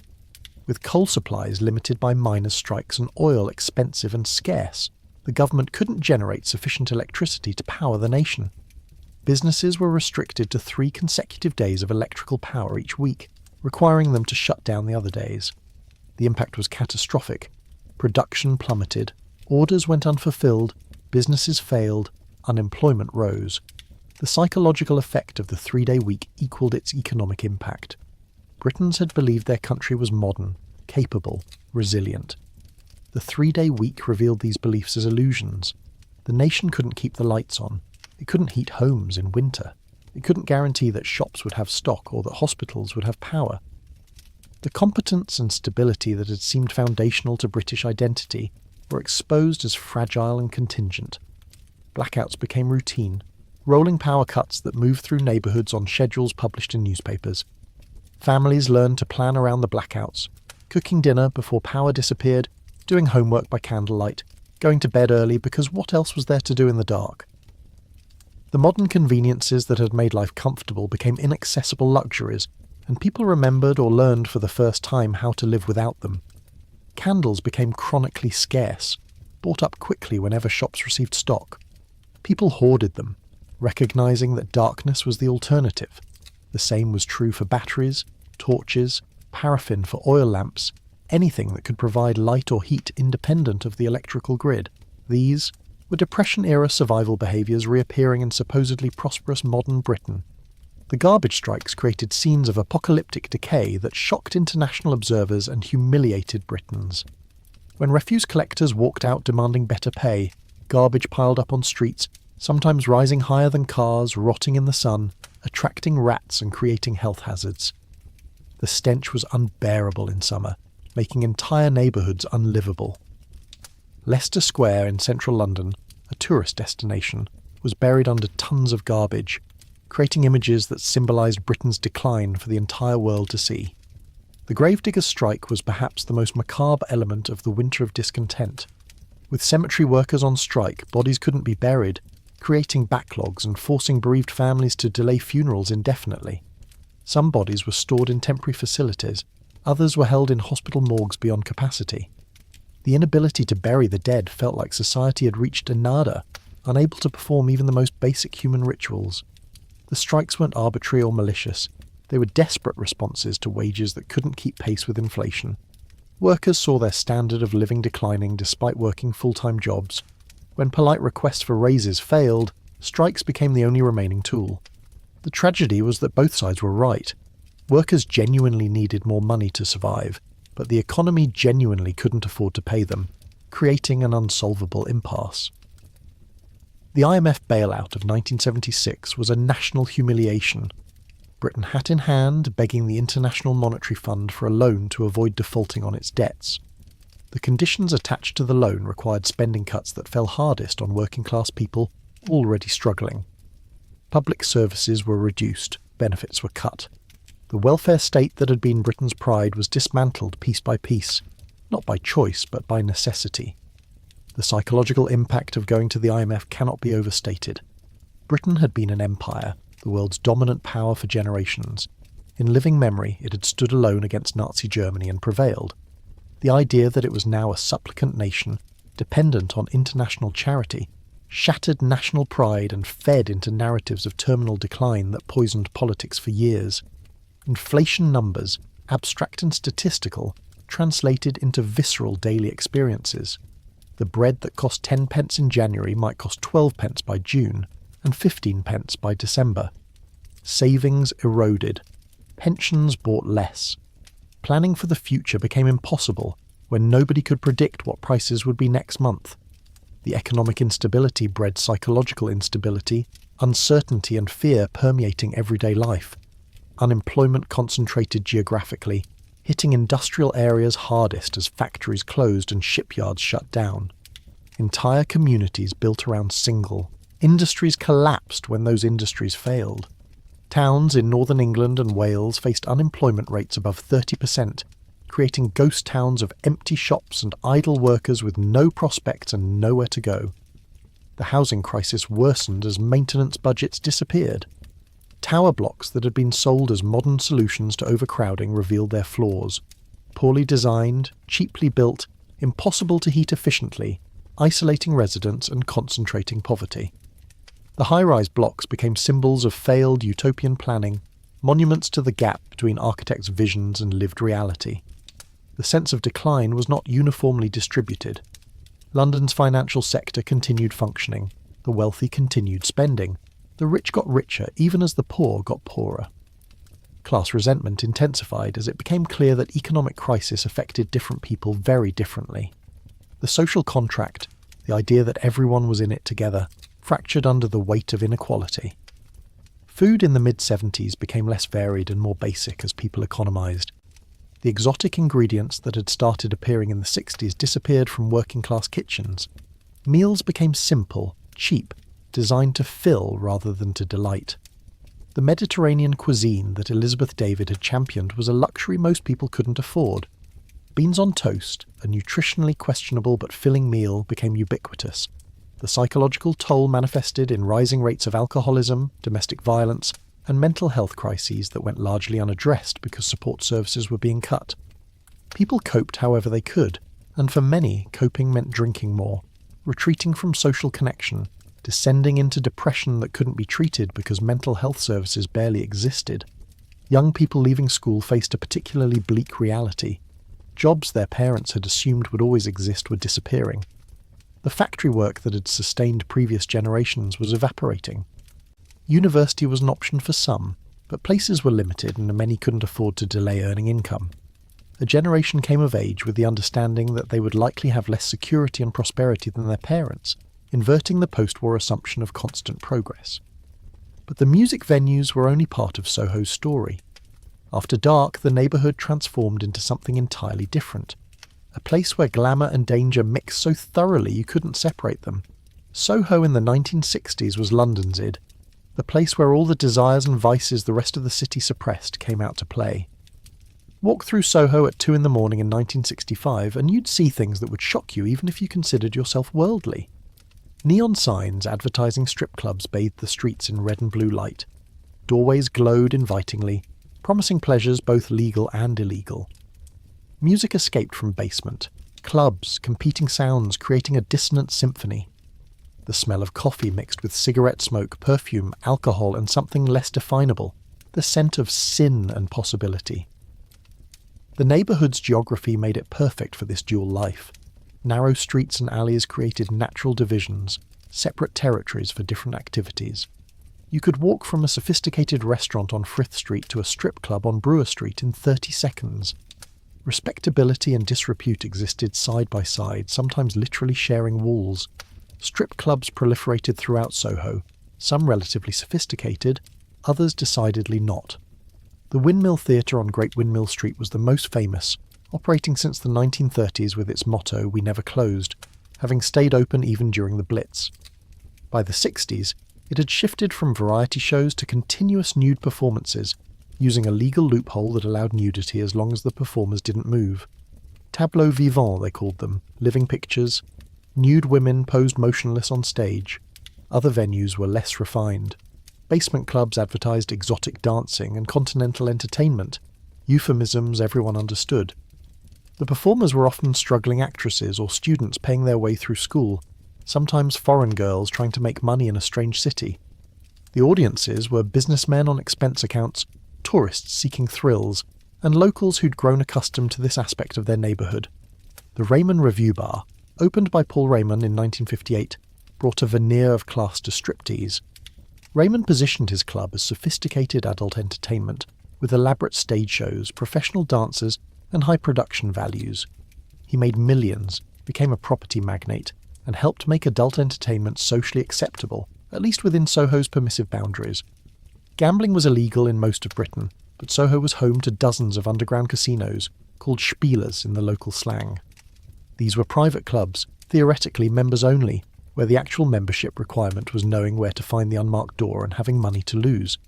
The games ran all night, chemin de fer and roulette and poker, with serious money-changing hands. The spielers attracted an interesting mix. Professional gamblers rubbed shoulders with wealthy dilettantes. Gangsters used them for money laundering. Show business people came to blow their earnings. The clubs existed in a legal grey area, technically illegal, but tolerated by police who either received payments to look the other way or simply had bigger problems to worry about. The Astor Club on Berkeley Street, the Stork Club, the Saddle Room, These members' clubs catered to celebrities and the wealthy, offering late-night drinking, gambling and privacy from prying eyes. The licensing laws of the time meant pubs closed at 11, but private clubs could serve alcohol all night. Membership was exclusive, expensive, and desirable. Being seen at the right club mattered if you were trying to establish yourself in London's social hierarchy. Coffee bars, which had seemed rebellious in the late 50s, were now mainstream gathering spots, but some retained their bohemian character. Bar Italia on Frith Street, opened in 1949 by Italian immigrants, stayed open 24 hours, becoming a haven for night workers, insomniacs, and anyone who didn't want the night to end. The espresso was strong, the atmosphere was continental, and the clientele was wonderfully mixed. The French House, officially called the York Minster, but universally known as the French because of its Free French connections during the war, became a hangout for writers, artists, and bohemians. The beer was served in half pints only, there were no seats, and conversations about art and literature and politics flowed as freely as the alcohol. Francis Bacon, the painter, was a regular. So were writers like Geoffrey Bernard and Colin MacInnes. The French House felt like stepping into an earlier, more civilised era of drinking and conversation. But Soho's nightlife had a darker undercurrent. Prostitution was ubiquitous. Women stood in doorways along Brewer Street and Walker's Court, calling out to passing men. The law prohibited soliciting, but not prostitution itself, creating a grey area that the police navigated inconsistently. Some officers turned a blind eye. Others cracked down harshly depending on political pressure or personal morality. The prostitutes came from everywhere. British women trying to escape poverty or abuse. Foreign girls who'd been promised legitimate jobs and found themselves trapped in the sex trade. Some worked independently. Others were controlled by pimps who took most of their earnings and enforced compliance through violence. The exploitation was real and terrible, though public discourse tended to focus more on the moral offence of prostitution than on the welfare of the women involved. Organised crime had deep roots in Soho. The neighbourhood's gambling, prostitution and nightclub economy generated enormous cash flow, and gangsters wanted their share. Protection rackets were standard. If you owned a club, you paid for protection whether you needed it or not, and if you refused, your establishment might suffer fires, vandalism, or visits from violent men who'd convince you otherwise. The Maltese gangs controlled much of Soho's vice trade in the early 60s. They ran protection rackets, managed prostitutes, and operated illegal gambling. But they faced competition from British gangsters, particularly the Kray twins from the East End, who were expanding their empire westward. The mixing of criminal and legitimate worlds was one of Soho's strangest features. Gangsters and celebrities frequented the same restaurants and clubs. David Bailey photographed the Krays. Politicians socialised with known criminals. The boundaries that existed elsewhere dissolved in Soho's permissive atmosphere. Everyone pretended not to notice, or they noticed and didn't care, or they cared but understood that this was simply how things worked here. Drug use was common in Soho's music and arts scenes, though less visible than it would become later. Marijuana was popular among musicians and bohemians. Pills, amphetamines mostly, kept the mods dancing all weekend. Heroin existed but hadn't yet reached epidemic levels. LSD was legal until 1966, used primarily by artists and experimenters seeking to expand consciousness. The full drug culture of the late 60s hadn't yet developed, but the foundations were being laid. The gay scene found relative safety in Soho, one of the few places in London where homosexual men could gather semi-openly. Homosexuality was still illegal in the 60s, punishable by imprisonment, but certain Soho pubs and clubs were known as gay-friendly. The Spartan on St Martin's Lane, the A&B Club on Brewer Street, these venues provided crucial community spaces for men whose sexuality put them at legal and social risk. The clubs operated quietly, without advertising their true nature, relying on word of mouth and subtle signals. Police raids happened occasionally, usually timed for maximum humiliation, arresting men whose lives would be destroyed by the exposure. But generally, as long as things stayed discreet, the gay clubs were left alone. Soho's culture of tolerance, born from its role as a refuge for outsiders, extended even to those the law condemned. The neighbourhood's tolerance had limits, though. Racism was prevalent despite Soho's cosmopolitan veneer. Black musicians faced discrimination from club owners. Caribbean immigrants found many venues unwelcoming. The Flamingo Club was unusual in its genuine integration. Most other establishments maintained informal colour bars. Britain's race relations in the 60s were complicated, with progressive attitudes in some areas coexisting with deep-seated prejudice in others. Soho's physical environment added to its atmosphere. The buildings were old, Victorian and Edwardian, with ornate facades now grimy with decades of coal soot. The streets were narrow, creating a sense of enclosure and intimacy. The lighting was dim, relying more on neon signs and street lamps than modern illumination. It felt like stepping into another time, or perhaps outside of time altogether. The smell of Soho was distinctive, unmistakable. Garlic and cooking from Italian restaurants, fresh bread from the bakers on Berwick Street Market, the stale beer smell from pub doorways, perfume from passing women, garbage in alleyways, coffee from the espresso machines. It was a rich, complex smell that told you immediately where you were. Sound was just as important.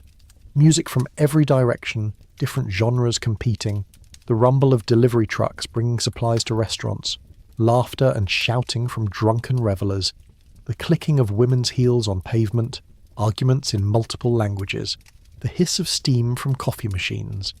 Soho was never quiet, not even at dawn when most of London slept. The food in Soho reflected London's growing cosmopolitanism.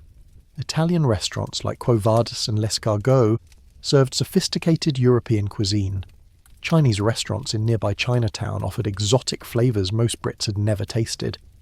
Jewish delis sold salt beef and pickles, French bistros, Greek tavernas, Spanish tapas bars. Soho's dining scene was far more international than the rest of London. Berwick Street Market, running through the heart of Soho, sold fruit and vegetables, cheap clothes and records. The market traders were characters, shouting their wares, joking with customers, creating a street theatre that felt quintessentially London. Record shops around the market became destinations for music fans seeking rare imports and obscure singles. The film industry had offices throughout Soho, particularly along Wardour Street. Film editors, distributors, and production companies clustered here, creating a neighbourhood within the neighbourhood. They shared space with the music venues and strip clubs, another layer of activity, another community pursuing its own business largely invisible to outsiders. Soho's economy ran on cash. Suitcases of money changed hands in club back rooms, envelopes stuffed with notes paid for protection, bribes, favours. The neighbourhood generated enormous wealth, most of it undeclared, untaxed, moving through unofficial channels. This shadow economy supported thousands of people, from club owners to doormen to the police who accepted payments to look the other way. The drinking culture in Soho was intense. Pubs filled every afternoon with workers from nearby offices. The Coach and Horses on Greek Street, the Dog and Duck on Bateman Street, the French House.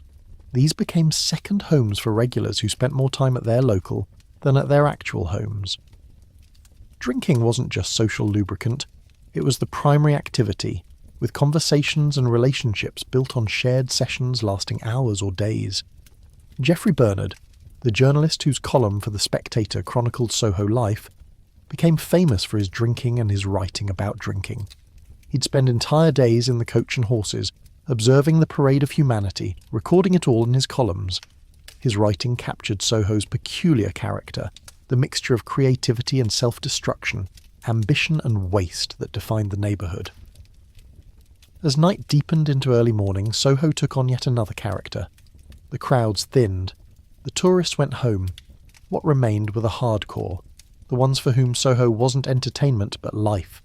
The prostitutes working late shifts, the cleaning crews preparing venues for the next day, the gambling addicts still at the tables, the musicians finishing late gigs, the insomniacs seeking company. These were Soho's true residents, the ones who understood the neighbourhood in ways visitors never could. At dawn, Soho briefly quieted. Garbage trucks collected the previous night's refuse. Market traders set up their stalls. Bakers opened, fresh bread scenting the air. There was an hour, perhaps two, when you could walk through Soho and imagine it as an ordinary neighbourhood. But it never lasted. By mid-morning, the cycle would begin again. The transformation from respectable business district to playground of vice, the dual nature that made Soho unique in all of London. The most famous residents of criminal London in the 1960s weren't Soho natives at all. They came from the East End, from Hoxton specifically, and their names were Ronnie and Reggie Kray. The twins embodied a peculiar contradiction that defined their era. They were simultaneously London's most feared criminals and its most celebrated celebrities, a combination that seems impossible, but which made perfect sense in the strange moral universe of 1960s Britain. Ronald and Reginald Kray were born on October 24, 1933, arriving 10 minutes apart in a small flat on Steen Street in Hoxton. Their mother Violet doted on them with an intensity that bordered on obsession. Their father Charles was a dealer in second-hand clothes who spent much of the Second World War hiding from authorities to avoid conscription, teaching his sons early that you didn't have to obey rules you disagreed with. The East End of London in the 30s and 40s was desperately poor, crowded, bombed during the war, and slow to recover afterward. Opportunities were limited. For young men with intelligence but no prospects, crime offered one of the few routes to wealth and respect. Boxing was another, and the Krays excelled at that too. Their grandfather Jimmy Lee had been a fighter, and he trained the boys from a young age. By their late teens, the twins had developed impressive boxing skills. They were good enough to turn professional, might have made careers of it. But they were also developing another set of skills, the kind practiced in back alleys and pub car parks. They were building reputations as fighters you didn't mess with, young men who'd respond to any slight with overwhelming violence. National service interrupted their trajectory. Called up in 1952 to serve in the Royal Fusiliers, the twins lasted mere months before their refusal to submit to military discipline got them court-martialed and imprisoned. They assaulted guards, set fires, escaped repeatedly. The military finally gave up and discharged them dishonourably, which suited the Krays perfectly. They returned to civilian life with their rebellious credentials firmly established. The twins started small, taking over a billiard hall on Mile End Road and using it as headquarters for their emerging criminal enterprise. They called their organisation The Firm, and it grew quickly through a combination of violence, intimidation, and business acumen that surprised those who dismissed the twins as simple thugs. Protection rackets formed the foundation of their empire. Businesses in the East End paid regular money to ensure nothing bad happened to their premises. If you refused, something bad definitely would happen. A fire, perhaps. Vandalism. Maybe you'd get beaten up on your way home one night. The message was clear. Paying was cheaper and safer than resisting, but the Krays had bigger ambitions than shaking down East End shopkeepers. In the early 60s they began expanding westward into Soho and the West End, taking over or starting nightclubs that would give them both legitimate income and access to London's glamorous world. Esmeralda's Barn in Knightsbridge became their flagship, a gambling club that attracted aristocrats, celebrities and criminals who appreciated the strange alchemy of those combinations. This was when the twins began their transformation into celebrity gangsters, a role they played brilliantly. They understood instinctively that image mattered, that being photographed with the right people conferred a kind of legitimacy that protected them better than violence alone ever could. They wore expensive suits from Savile Row. They mixed with film stars and singers. They presented themselves as businessmen who just happened to operate outside conventional boundaries.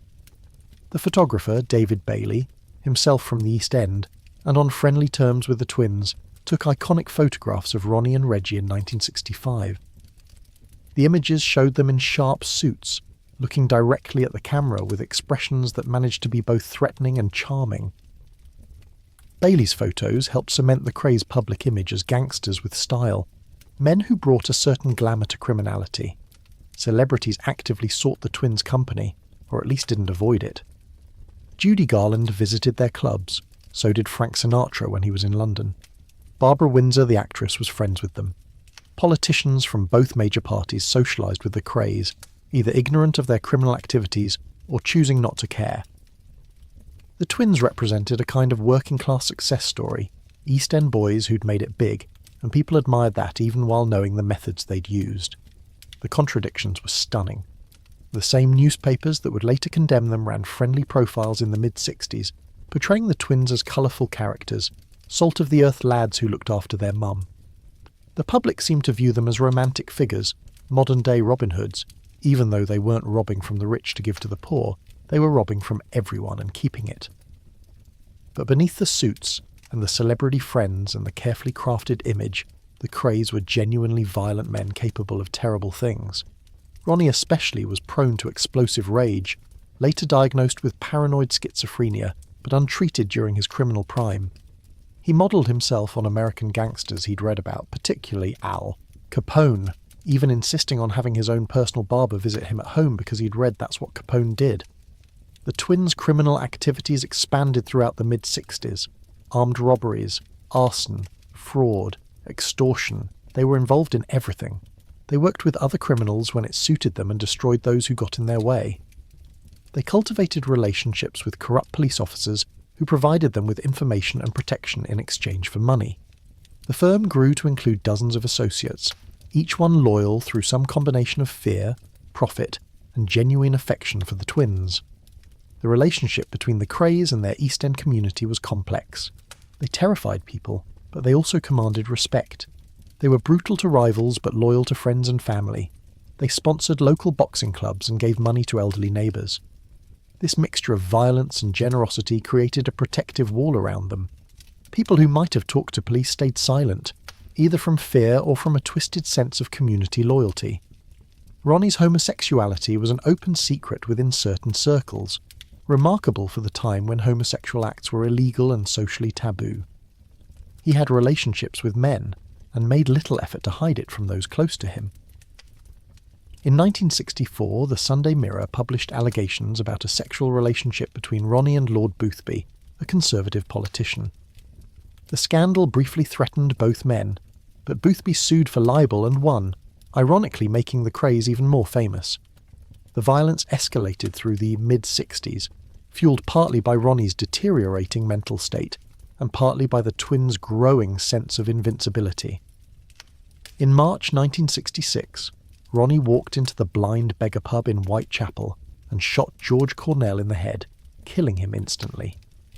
Cornell was associated with the Richardson gang, rivals from South London, and had reportedly insulted Ronnie. The murder took place in front of witnesses, but fear kept them silent for years.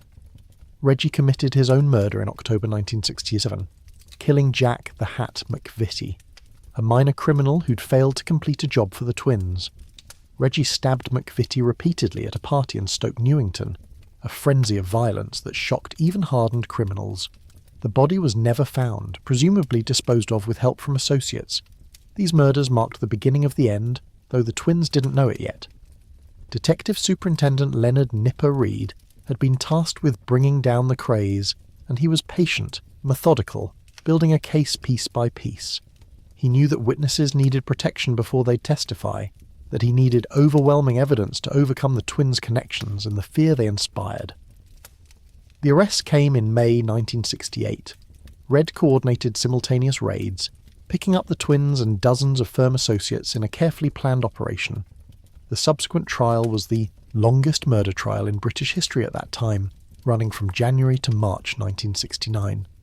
The prosecution presented mountains of evidence, and finally witnesses felt safe enough to testify.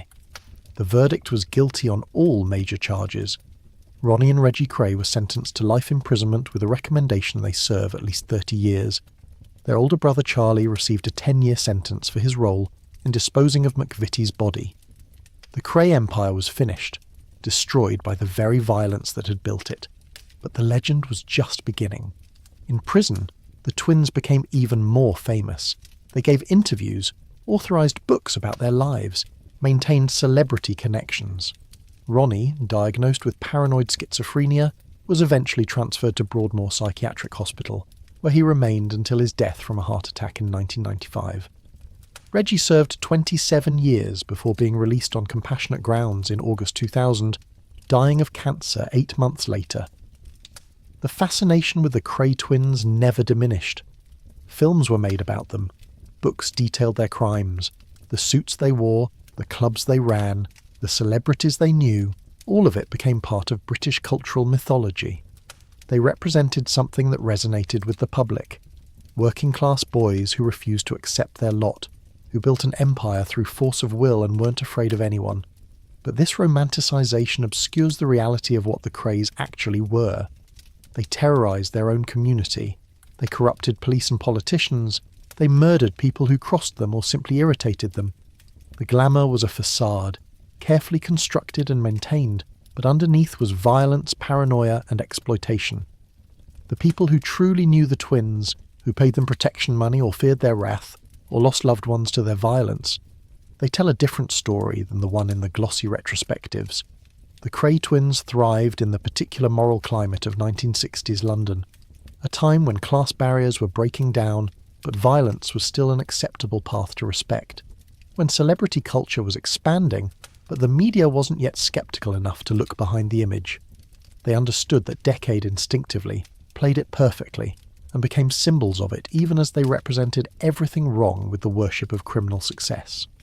Their story is inseparable from the story of Swinging London because they were part of it, photographed by the same photographers, written about by the same journalists, socialising in the same clubs as musicians and models and aristocrats. They proved that you could be both glamorous and monstrous, that London society would embrace you regardless of what you'd done as long as you wore the right suit and knew the right people. The fall of the Krays in 1969 coincided with the end of the Swinging Sixties, a symbolic closing of a chapter. The optimism that had characterised the early and mid-60s was fading, being replaced by something darker and more cynical. The idea that you could reinvent yourself, that class didn't matter, that anything was possible, these ideas were being tested by reality and found wanting. The Kray's arrests and convictions showed that there were still consequences, that the law still mattered, that you couldn't charm your way out of murder no matter how famous your friends were.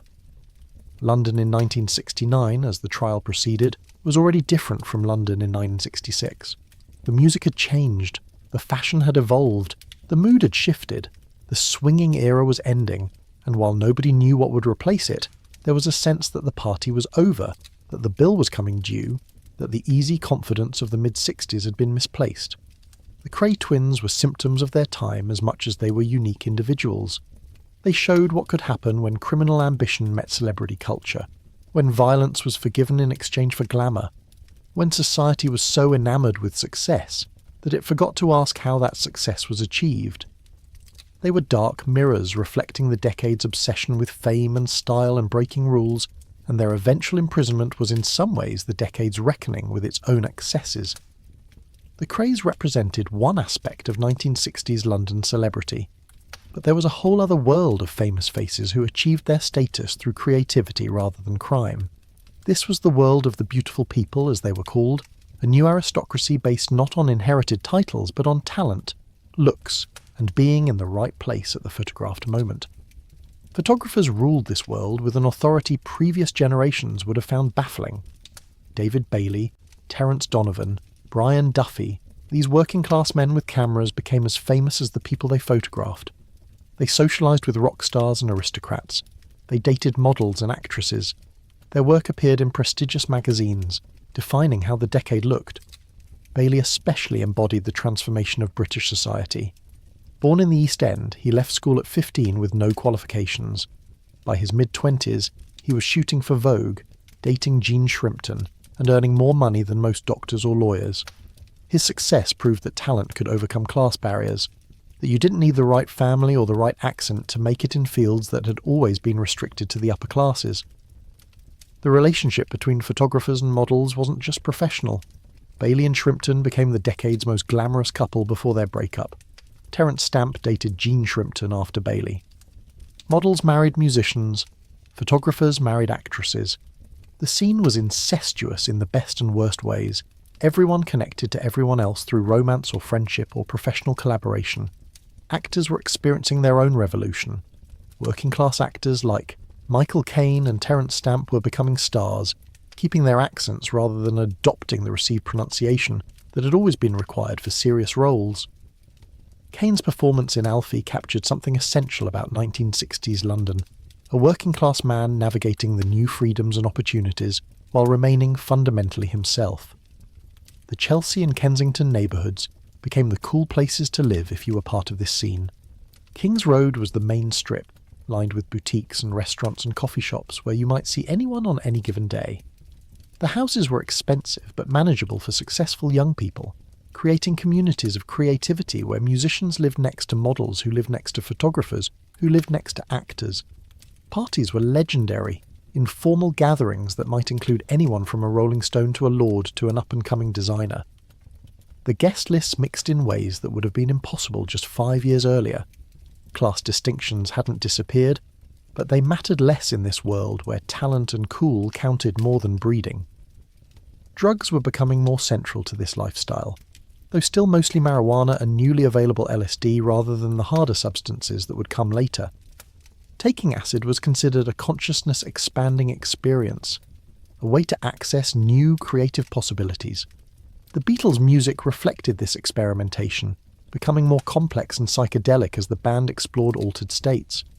But there was a cost to all this, a dark side that became impossible to ignore as the decade wore on. The pace of life in swinging London was unsustainable. The constant parties, the drugs, the pressure to be creative and cool and photographed, it burned people out. Some handled it better than others. Many didn't handle it at all.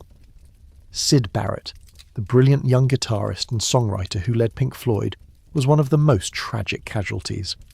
By 1967, excessive LSD use had triggered what appeared to be a psychotic break. He became unreliable, unable to perform, lost in his own mind. The band eventually had to replace him, and he spent the rest of his life in obscurity, a reminder that the decade's freedom came with real dangers. Brian Jones of the Rolling Stones was another casualty, though his destruction was more gradual. By the late 60s, he was drowning in drugs and alcohol, unable to keep up with the band he'd founded. In July 1969, he was found dead in his swimming pool, officially ruled death by misadventure. He was 27 years old, the first member of what would become the infamous 27 Club. The sexual liberation of the 60s is remembered as empowering, and for some it was. But for many young women, particularly those in the modelling and entertainment industries, the new freedoms often meant new forms of exploitation. The casting couch had always existed, but now it was repackaged as liberation, as free love, making it harder for women to refuse advances without being labelled uptight or uncool. Young girls arrived in London from small towns, hoping to become models or actresses, or simply to experience swinging London. Some succeeded. Many ended up in situations they weren't prepared for, taken advantage of by older men who understood that youth and naivety were exploitable commodities. The decade's celebration of youth had a predatory underside that nobody wanted to discuss. The mental health toll was real but invisible. Depression, anxiety, breakdowns, these were common but rarely acknowledged. The cultural expectation was constant happiness, constant creativity, constant energy. Anyone who couldn't maintain that pace was failing, weak, not cool enough. So people pushed through until they couldn't anymore, and when they broke, they often did so privately, ashamed of their inability to keep up. Drug addiction was starting to claim victims. Heroin use was increasing, particularly in the music scene. It wasn't yet the epidemic it would become in the 70s, but the seeds were being planted. The hard drugs that would eventually kill so many were entering the system, often introduced as just another experience to try, another boundary to push. Financial exploitation was rampant. Young musicians signed terrible contracts because they didn't understand business and trusted managers who didn't have their best interests at heart. Models worked for exposure and inadequate pay. The beautiful people were generating enormous wealth, but much of it was flowing to managers, agents, and record companies rather than to the actual creatives. The class barriers that seemed to be falling hadn't really disappeared, they'd just become less visible. Working-class kids who made it into the scene often found themselves performing for the amusement of wealthy people who could afford to romanticize poverty because they'd never experienced it. The patronage system had adapted to modern times, but remained fundamentally similar. Racism continued despite the scene's progressive image. Black musicians faced discrimination from venues and record labels. Caribbean immigrants weren't welcome in many of the clubs celebrated for their progressive attitudes. The integration that existed was often surface level, fashion and music appreciation, rather than genuine equality. The pressure to maintain relevance was crushing. Fashion changed so quickly that what was cool in January might be passé by March. Musicians had to constantly evolve or risk being left behind. Models aged out of the industry by their mid-20s. The beautiful people of 1965 might be forgotten by 1967, replaced by newer, younger faces. Relationships suffered under the weight of fame and expectations. The combination of youth, drugs, ego, and opportunity created perfect conditions for infidelity and heartbreak. Partnerships that had seemed magical fell apart under scrutiny. The romantic ideal of the swinging 60s often masked unhappy people trapped in public relationships they couldn't escape without damaging their images. By 1967 and 1968, the optimism was curdling. The summer of love had given way to something less innocent. The Vietnam War was escalating, student protests were growing, and even in London, far from the fighting, the mood was shifting. The music was getting darker, the drugs were getting harder, and the sense that something wonderful was happening had been replaced by creeping doubt. The decade ended with tragedy and disillusionment. The Manson murders in California in August 1969 seemed to symbolize the dark underbelly of hippie culture. The Rolling Stones' free concert at Altamont in December, where security guards killed a fan, felt like the official end of the peace and love era. Even in London, removed from these events, there was a sense that something had gone wrong, that the dream had become a nightmare. The beautiful people were getting older, which in a youth-obsessed culture meant becoming obsolete. The energy that had fueled the revolution was dissipating. People were tired. The constant parties were exhausting rather than exciting. The drugs weren't fun anymore. They were necessary just to function. The future that had seemed so bright in 1965 looked uncertain by 1969. The 70s were approaching, and nobody knew what they would bring, but there was a sense that the party was definitively over, that whatever came next would be different, probably harder, possibly darker. The swinging had stopped.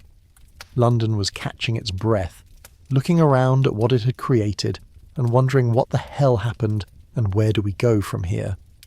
As 1970 began, London was a city in transition, poised between the optimism that had defined the 60s and something else, something not yet fully formed, but already casting its shadow.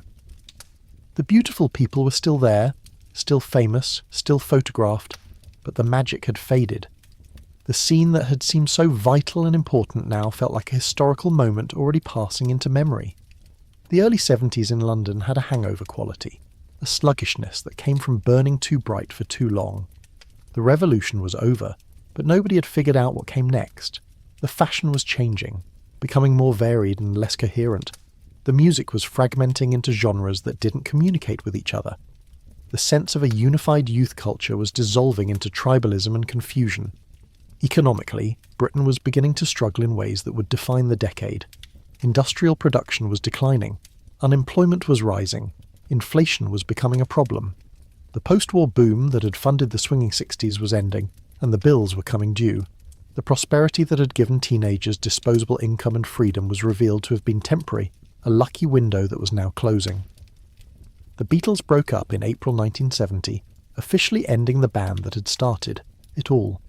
The announcement felt symbolic, the final proof that the 60s were truly over. If the Beatles couldn't stay together, then maybe nothing from that era could survive the transition to whatever the 70s would become. New musical movements were emerging to replace the old ones. Glam rock, led by artists like David Bowie and Mark Bolan, brought theatrical excess and sexual ambiguity to mainstream pop. It was fun and colourful and weird, but it lacked the revolutionary feeling of early 60s rock. It was entertainment rather than transformation, which suited a population that was exhausted from transformation. The film industry was actually thriving in London, with major studios maintaining offices in Soho and production happening throughout the city. British films were gaining international recognition, but the connection between film and the broader cultural scene had weakened. Film was becoming its own isolated industry rather than part of an integrated creative community. Politics was getting uglier. The consensus that had governed Britain since the war was breaking down. Labour and Conservative governments alternated with increasing frequency, each one unable to solve the mounting economic problems. Industrial disputes were becoming common, with unions flexing their muscles against management and government. The sense of decline was palpable by 1973 and 1974. The oil crisis hit Britain hard. Energy prices spiked. The government imposed a 3-day work week to conserve power, meaning businesses could only operate 3 days out of 7. Blackouts became routine. People lit candles and wore extra sweaters and wondered how Britain had fallen so far so fast. Unemployment climbed steadily through the mid-70s, reaching levels not seen since the Great Depression. By 1976, over 1 million people were out of work, with young people hit particularly hard. The jobs that had seemed so plentiful in the 60s were disappearing as factories closed and industries collapsed. Inflation was the other crisis, reaching 18% by mid-decade. Prices rose faster than wages, eroding purchasing power and savings. The middle class felt themselves slipping toward poverty. The working class faced genuine hardship. The comfortable prosperity of the 60s seemed like a distant dream, or perhaps a hallucination. The garbage strikes of the mid-70s created scenes that seemed apocalyptic. Refuse piled up on streets because bin men were striking for better pay. Rats became more visible. The smell was terrible, especially in summer. London, which had prided itself on being the centre of the world in the 60s, now looked like a city in terminal decline. The winter of discontent in 1978 and 1979 was the nadir. Public sector workers struck for better wages. Gravediggers refused to bury the dead. Hospital workers walked out. The government seemed powerless to resolve the disputes. Britain appeared to be ungovernable, a society tearing itself apart. The psychological impact was as significant as the economic reality. In the 60s, anything had seemed possible. By the mid-70s, nothing seemed possible. The mood was pessimistic, fearful, angry. Young people who had grown up with stories of swinging London found themselves inheriting a broken economy and a dysfunctional society.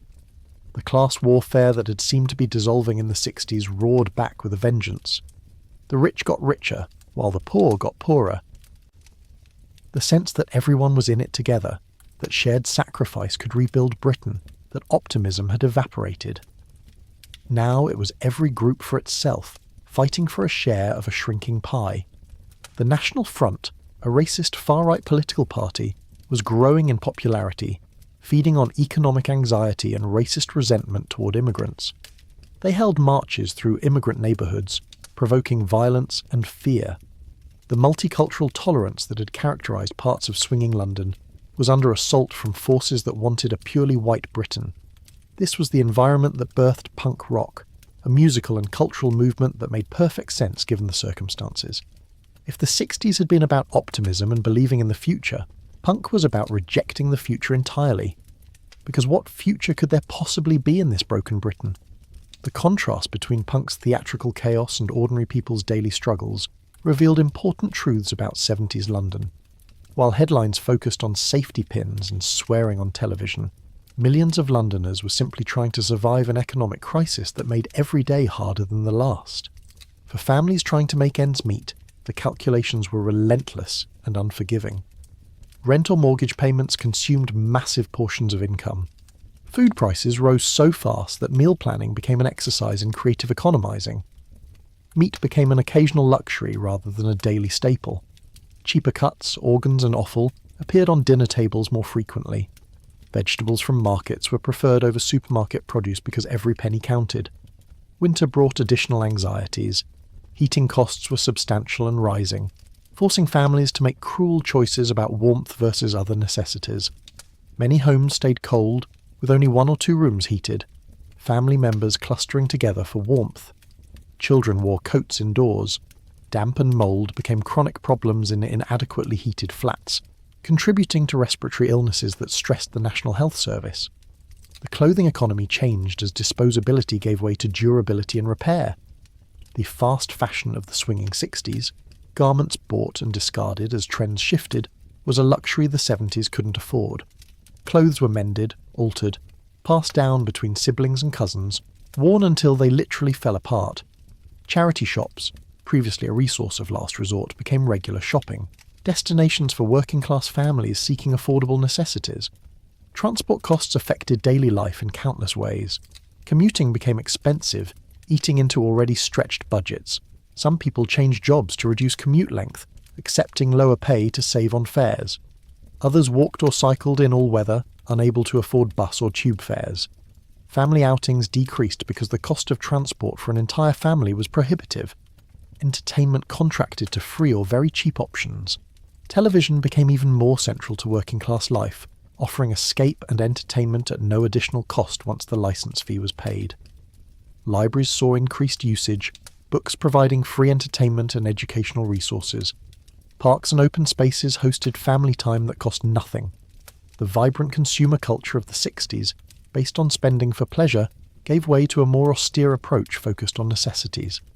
Children experienced the crisis through their parents' stress and the material deprivations that became normal. School meals provided crucial nutrition for kids whose families struggled to provide adequate food at home. Free school milk programs mattered more when milk at home was a rationed resource. Teachers noticed students arriving hungry, tired, inadequately dressed for weather, and understood these were symptoms of economic hardship rather than parental neglect. The pension crisis affected elderly Londoners particularly severely. Fixed incomes couldn't adjust to rapid inflation, meaning pensioners' purchasing power collapsed. Stories emerged of elderly people eating pet food because it was cheaper than human food, though how common this actually was versus how often it was reported is unclear. What is certain is that many pensioners faced genuine hardship, skipping meals, enduring cold, suffering in silence. Community responses to the crisis revealed both best and worst impulses. Some neighbourhoods developed informal support networks, people helping each other through resource sharing and mutual aid.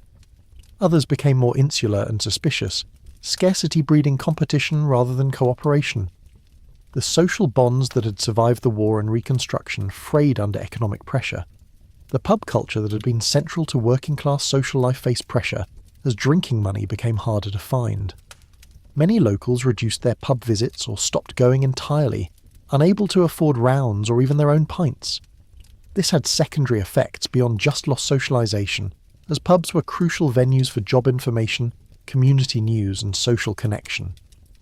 Their decline as gathering places represented a loss beyond mere entertainment.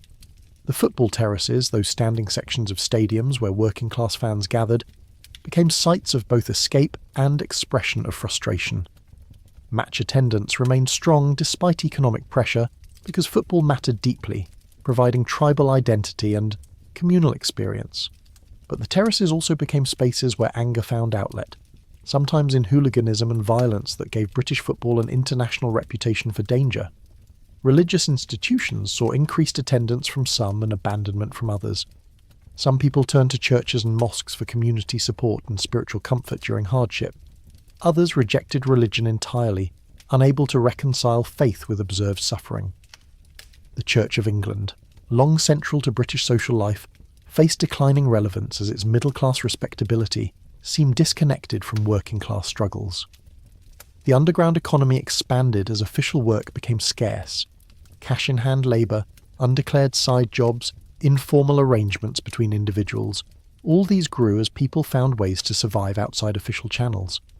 The tax authorities knew this was happening, but lacked resources to pursue small-scale tax avoidance when larger evasion went unpunished. Betting shops proliferated, offering the distant hope of sudden wealth to people who had no realistic path to prosperity through work. The football pools, where you predicted match results for small stakes and enormous potential payouts, were weekly rituals for millions. The lottery of betting appealed to people whose economic reality was already a lottery, with outcomes determined more by luck than effort. The relationship between police and working-class communities deteriorated through the 70s. Police were seen as protecting property and wealth rather than people and community. Stop-and-search powers were used discriminatorily against black and Asian youth. The ESOS laws allowed police to arrest people for looking suspicious, a power ripe for abuse and used primarily against people of colour. Domestic life became more stressful as economic pressure strained relationships. Arguments about money became constant. Marriages broke down under financial stress. Domestic violence increased, though reporting remained low because support services barely existed and police treated it as a private matter. Women bore much of the burden, managing household budgets that couldn't stretch far enough, absorbing family stress, having fewer escape options than men. The dream of home ownership, achievable for many in the 60s through favourable mortgage terms, became unrealistic for working-class families in the 70s. Deposits required were higher, monthly payments consumed unsustainable portions of income, and job insecurity made long-term financial commitments dangerous. Many people who might have bought homes in better times remained renters, unable to build the equity that would provide security in old age. Yet somehow, life continued. People adapted because they had to. They found small joys where they could. A good cup of tea, a sunny day in the park, a child's laughter, a football team's victory, a friend's joke. These moments of lightness didn't erase the hardship, but made it survivable. Human resilience, the capacity to endure and even find meaning in difficulty, was tested and proven throughout the 70s, in ways the swinging 60s never imagined would be necessary. The generations who lived through both decades carried those contrasting experiences for the rest of their lives. They remembered swinging London with fondness tinged by loss, the sense of possibilities that would never return. They remembered the 70s with grim pride, having survived something genuinely difficult. Both experiences shaped them, informed their politics, influenced how they raised their own children, taught them that society can change rapidly and completely in either direction. London in the 60s and 70s experienced transformations as dramatic as any period in the city's long history. From post-war austerity to swinging optimism to economic collapse to punk rebellion, the city reinvented itself repeatedly, driven by forces both local and global, shaped by individuals and movements and accidents of timing. The beautiful people and the desperate people, the celebrities and the criminals, the musicians and the factory workers, the models and the bin men, all were Londoners. All participated in creating the city's story. All left their marks in ways large and small. Their city swung and crashed, soared and suffered, and emerged from those 2 decades transformed into something neither better nor worse, but definitively different, carrying scars and memories that would shape its future for generations to come. The Sex Pistols formed in 1975, almost accidentally, when Malcolm McLaren decided he needed a band to promote the clothes he and Vivienne Westwood were selling, from their shop at 430 Kings Road. The shop, called Sex, sold fetish wear and confrontational fashion, clothes designed to shock rather than to please. McLaren had managed the New York Dolls and understood that music and fashion could combine into cultural provocation. The band he assembled was perfect for his purposes, though not in conventional musical terms. Johnny Rotten, born John Lydon, couldn't really sing but had an incredible sneer and genuine rage. Steve Jones played guitar with brute force rather than technical skill. Paul Cook drummed with manic energy. Glenn Matlock, the original bassist, was actually musically competent, which is why he was eventually replaced by Sid Vicious, who couldn't play at all but looked perfect and embodied punk's nihilistic attitude. The Sex Pistols weren't trying to make good music in any traditional sense. They were making a statement, creating sonic chaos that matched the social chaos they saw around them. Their performances were confrontational, aggressive, sometimes violent. Audiences either loved them or hated them, but nobody was indifferent. The band's breakthrough came through outrage. In December 1976, they appeared on The Today Show, a live television program broadcast during the family-friendly tea time slot. Presenter Bill Grundy, possibly drunk, goaded the band and their entourage into saying profanities on air. Steve Jones obliged, calling Grundy a dirty something on live television, a word never before broadcast on British TV. The reaction was immediate and massive. Newspapers ran headlines about the filth and the fury. The show received thousands of complaints. The scandal made the Sex Pistols famous overnight, though many venues subsequently banned them and their tour had to be cancelled. But the notoriety was exactly what McLaren wanted. The band became synonymous with punk, with youth rebellion, with everything that was wrong with kids these days, which made them heroes to those kids. Their single from 1977 distilled punk's philosophy into 3 minutes of musical and lyrical assault. Released during Queen Elizabeth's Silver Jubilee, the song was a deliberate provocation, attacking the monarchy and British society with a viciousness that seemed designed to cause maximum offence. The BBC banned it, which only made it more popular. It reached number 1 on independent charts, number 2 on the official charts, though there were rumours that the charts were manipulated to prevent a song attacking the Queen from reaching number 1 during Jubilee week. The message was simple, brutal, and resonated with working-class youth facing unemployment and a bleak future. There is no future in England's dreaming. We're the flowers in the dustbin. We're the poison in your human machine. This wasn't metaphorical. Kids graduating from school in 1977 faced genuinely limited prospects. The future their parents promised them had been a lie. No future wasn't pessimism, it was realism. The Clash took punk in a more explicitly political direction, addressing class inequality, racism, unemployment, police brutality, all the social problems the establishment wanted to ignore.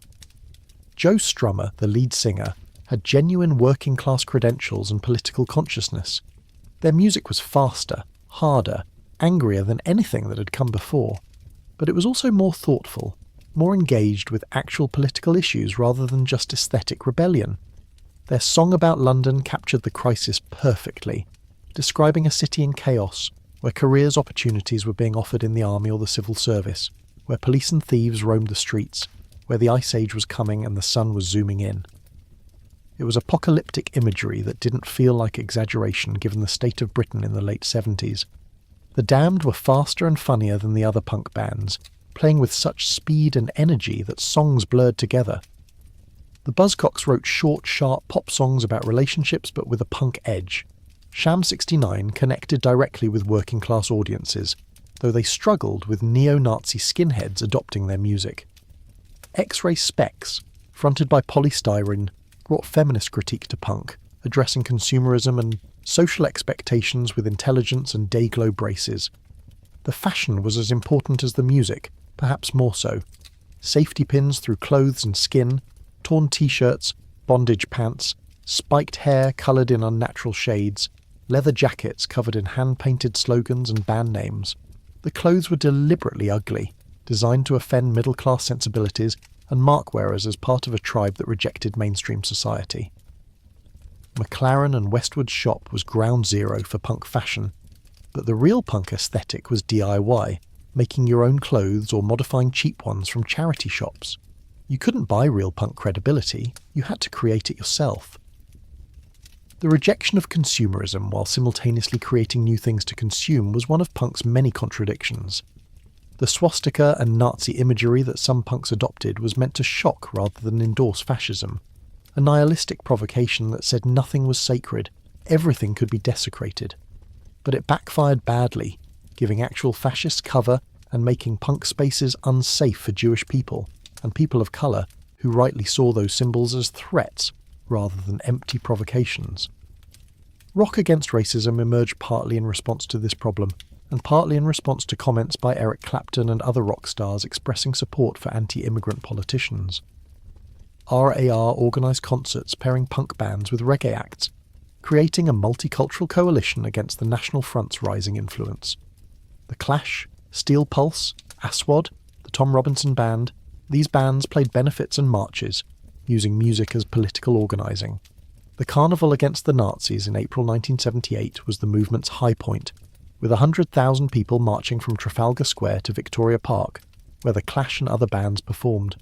It was proof that punk's energy could be channeled into something constructive, that youth culture could fight back against racism and fascism. Punk venues sprouted throughout London, basement clubs and pubs willing to host bands that more established venues banned. The Roxy on Covent Garden became the CBGB of London, the place where punk bands played and punk kids gathered. The 100 Club on Oxford Street hosted the legendary punk festival in September 1976, generally considered the moment punk coalesced into a movement. The violence at punk shows was real and frequent. Pogoing, the bouncing dance-style punks invented, often led to injuries. Bands and audiences fought with each other and with security. Glasses got smashed and used as weapons. Blood was common. The shows felt dangerous because they were dangerous, which was part of the appeal for some and a deterrent for others. Fanzines documented the scene, photocopied publications made by fans for fans. Sniffing Glue was the most famous, typed and pasted together, distributed for pennies, covering bands and shows with enthusiasm and total lack of journalistic training. The DIY ethos extended to media, to creating your own publications if existing media ignored your scene.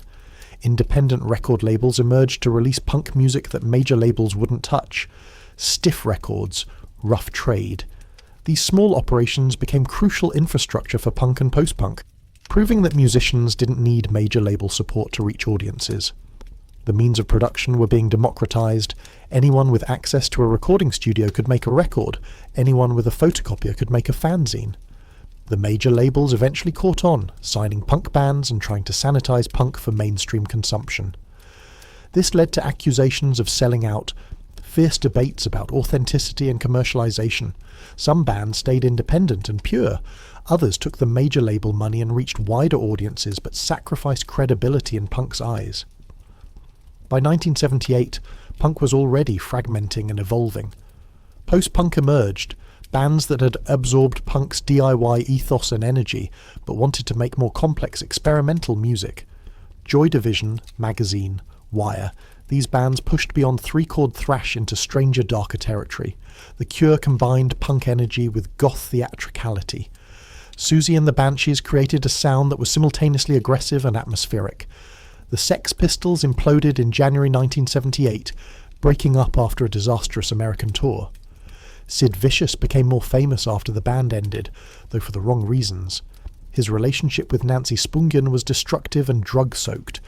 In October 1978, Spungen was found stabbed to death in their New York hotel room. Vicious was charged with her murder but died of a heroin overdose before trial. He was 21, another casualty of the decade's excesses. Punk's moment as a mainstream phenomenon was brief, maybe 2 years from 1976 to 1978, but its influence lasted far longer. The DIY ethic, the rejection of musical virtuosity in favour of energy and authenticity, the understanding that you didn't need permission or training to create culture, these ideas spread throughout music and beyond. Punk proved that angry, disenfranchised youth could create their own culture rather than passively consuming what was offered to them.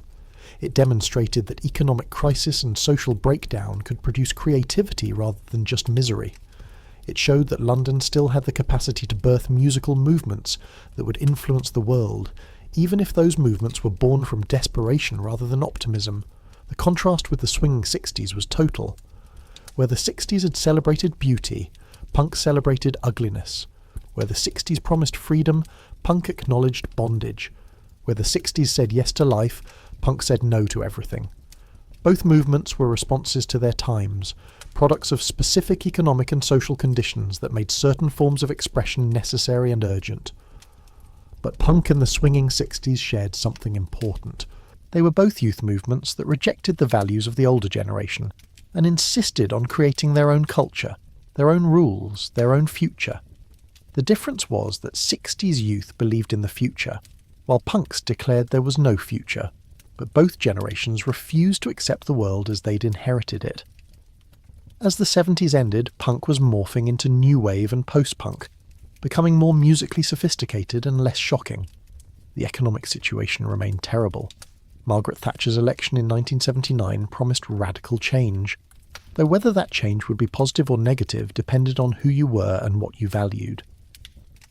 For ordinary Londoners living through these 2 decades, life was complex and contradictory. The Swinging Sixties had been exciting but also alienating for those not beautiful or talented or young enough to participate. The economic 70s were difficult but not uniformly miserable.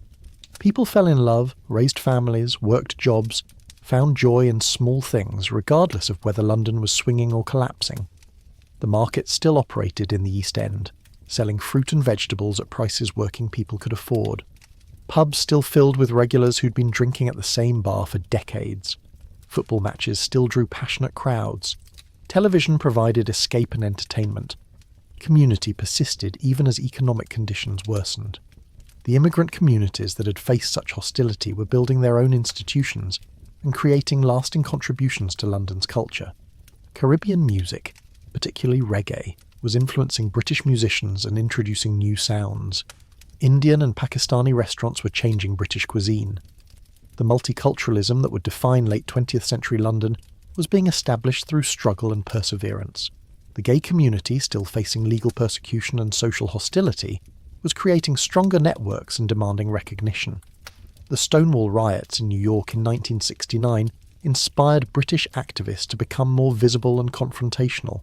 Soho's gay scene was growing despite ongoing police harassment, creating spaces where people could be themselves, even when the law and society said they shouldn't be.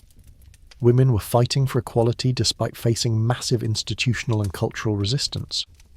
The women's liberation movement gained strength through the 70s, demanding equal pay, reproductive rights, and recognition of domestic labour. Progress was slow and hard-won, but it was happening, shifting attitudes and opening opportunities that had been closed. housing remained a crisis throughout both decades. The tower blocks built to solve the shortage created new problems, isolating residents and concentrating poverty. But communities formed even in these imperfect spaces, neighbours looking out for each other, making the best of difficult circumstances. Education was expanding, with more working class kids attending university than ever before. The subsidised tuition that made this possible wouldn't last, but for a generation, it provided opportunities for social mobility and intellectual development that would have been impossible earlier. The NHS, despite funding problems, provided healthcare free at point of service, a safety net that cushioned the worst effects of economic hardship. Nobody had to choose between food and medical care. Nobody went bankrupt from hospital bills. Whatever Britain's other failures, the health service represented a collective commitment to care for everyone. Public transportation, particularly the Underground, kept London functioning even as the economy struggled. The tube connected neighbourhoods, enabled commuting, made a sprawling city navigable. Bus routes served areas the Underground didn't reach. The infrastructure built in better times continued operating through worse times, a gift from previous generations. As 1980 approached, London had been transformed twice in 20 years, first by optimistic youth revolution, then by economic crisis and punk rebellion. The city that entered the 80s was different from the one that had entered the 60s, harder in some ways, more cynical, but also more diverse, more creative, more resilient. The swinging era became nostalgia almost immediately, remembered fondly by those who'd lived it, and mythologized by those who hadn't. The struggles of the 70s would also be rewritten by memory, simplified into narratives that missed the complexity of actual experience. But for those who were there, who lived through both decades, who danced in Soho clubs in the 60s and pogoed at punk shows in the 70s, who wore miniskirts and bondage pants, who believed anything was possible, and then learned that nothing was guaranteed, those decades left marks that never fully faded. London in the 60s and 70s proved that cities can transform themselves quickly and completely, that culture can change faster than anyone expects, that economic conditions shape artistic expression in profound ways, and that each generation must create its own identity rather than accepting the one bequeathed to them. The 20 years from 1960 to 1980 showed London at its best and worst, most creative and most destructive, most optimistic and most despairing. The city swung and then it crashed, and both experiences were real, both mattered, both contributed to making London what it would become in the decades that followed. If you enjoyed this journey through London's most transformative decades, please like this video and subscribe for more historical deep dives. Your support helps us create more content like this. Leave a comment below telling us which decade you'd like to explore next, or if you have any memories or family stories from 1960s or 70s London. Sleep well, dear friends, and thank you for watching.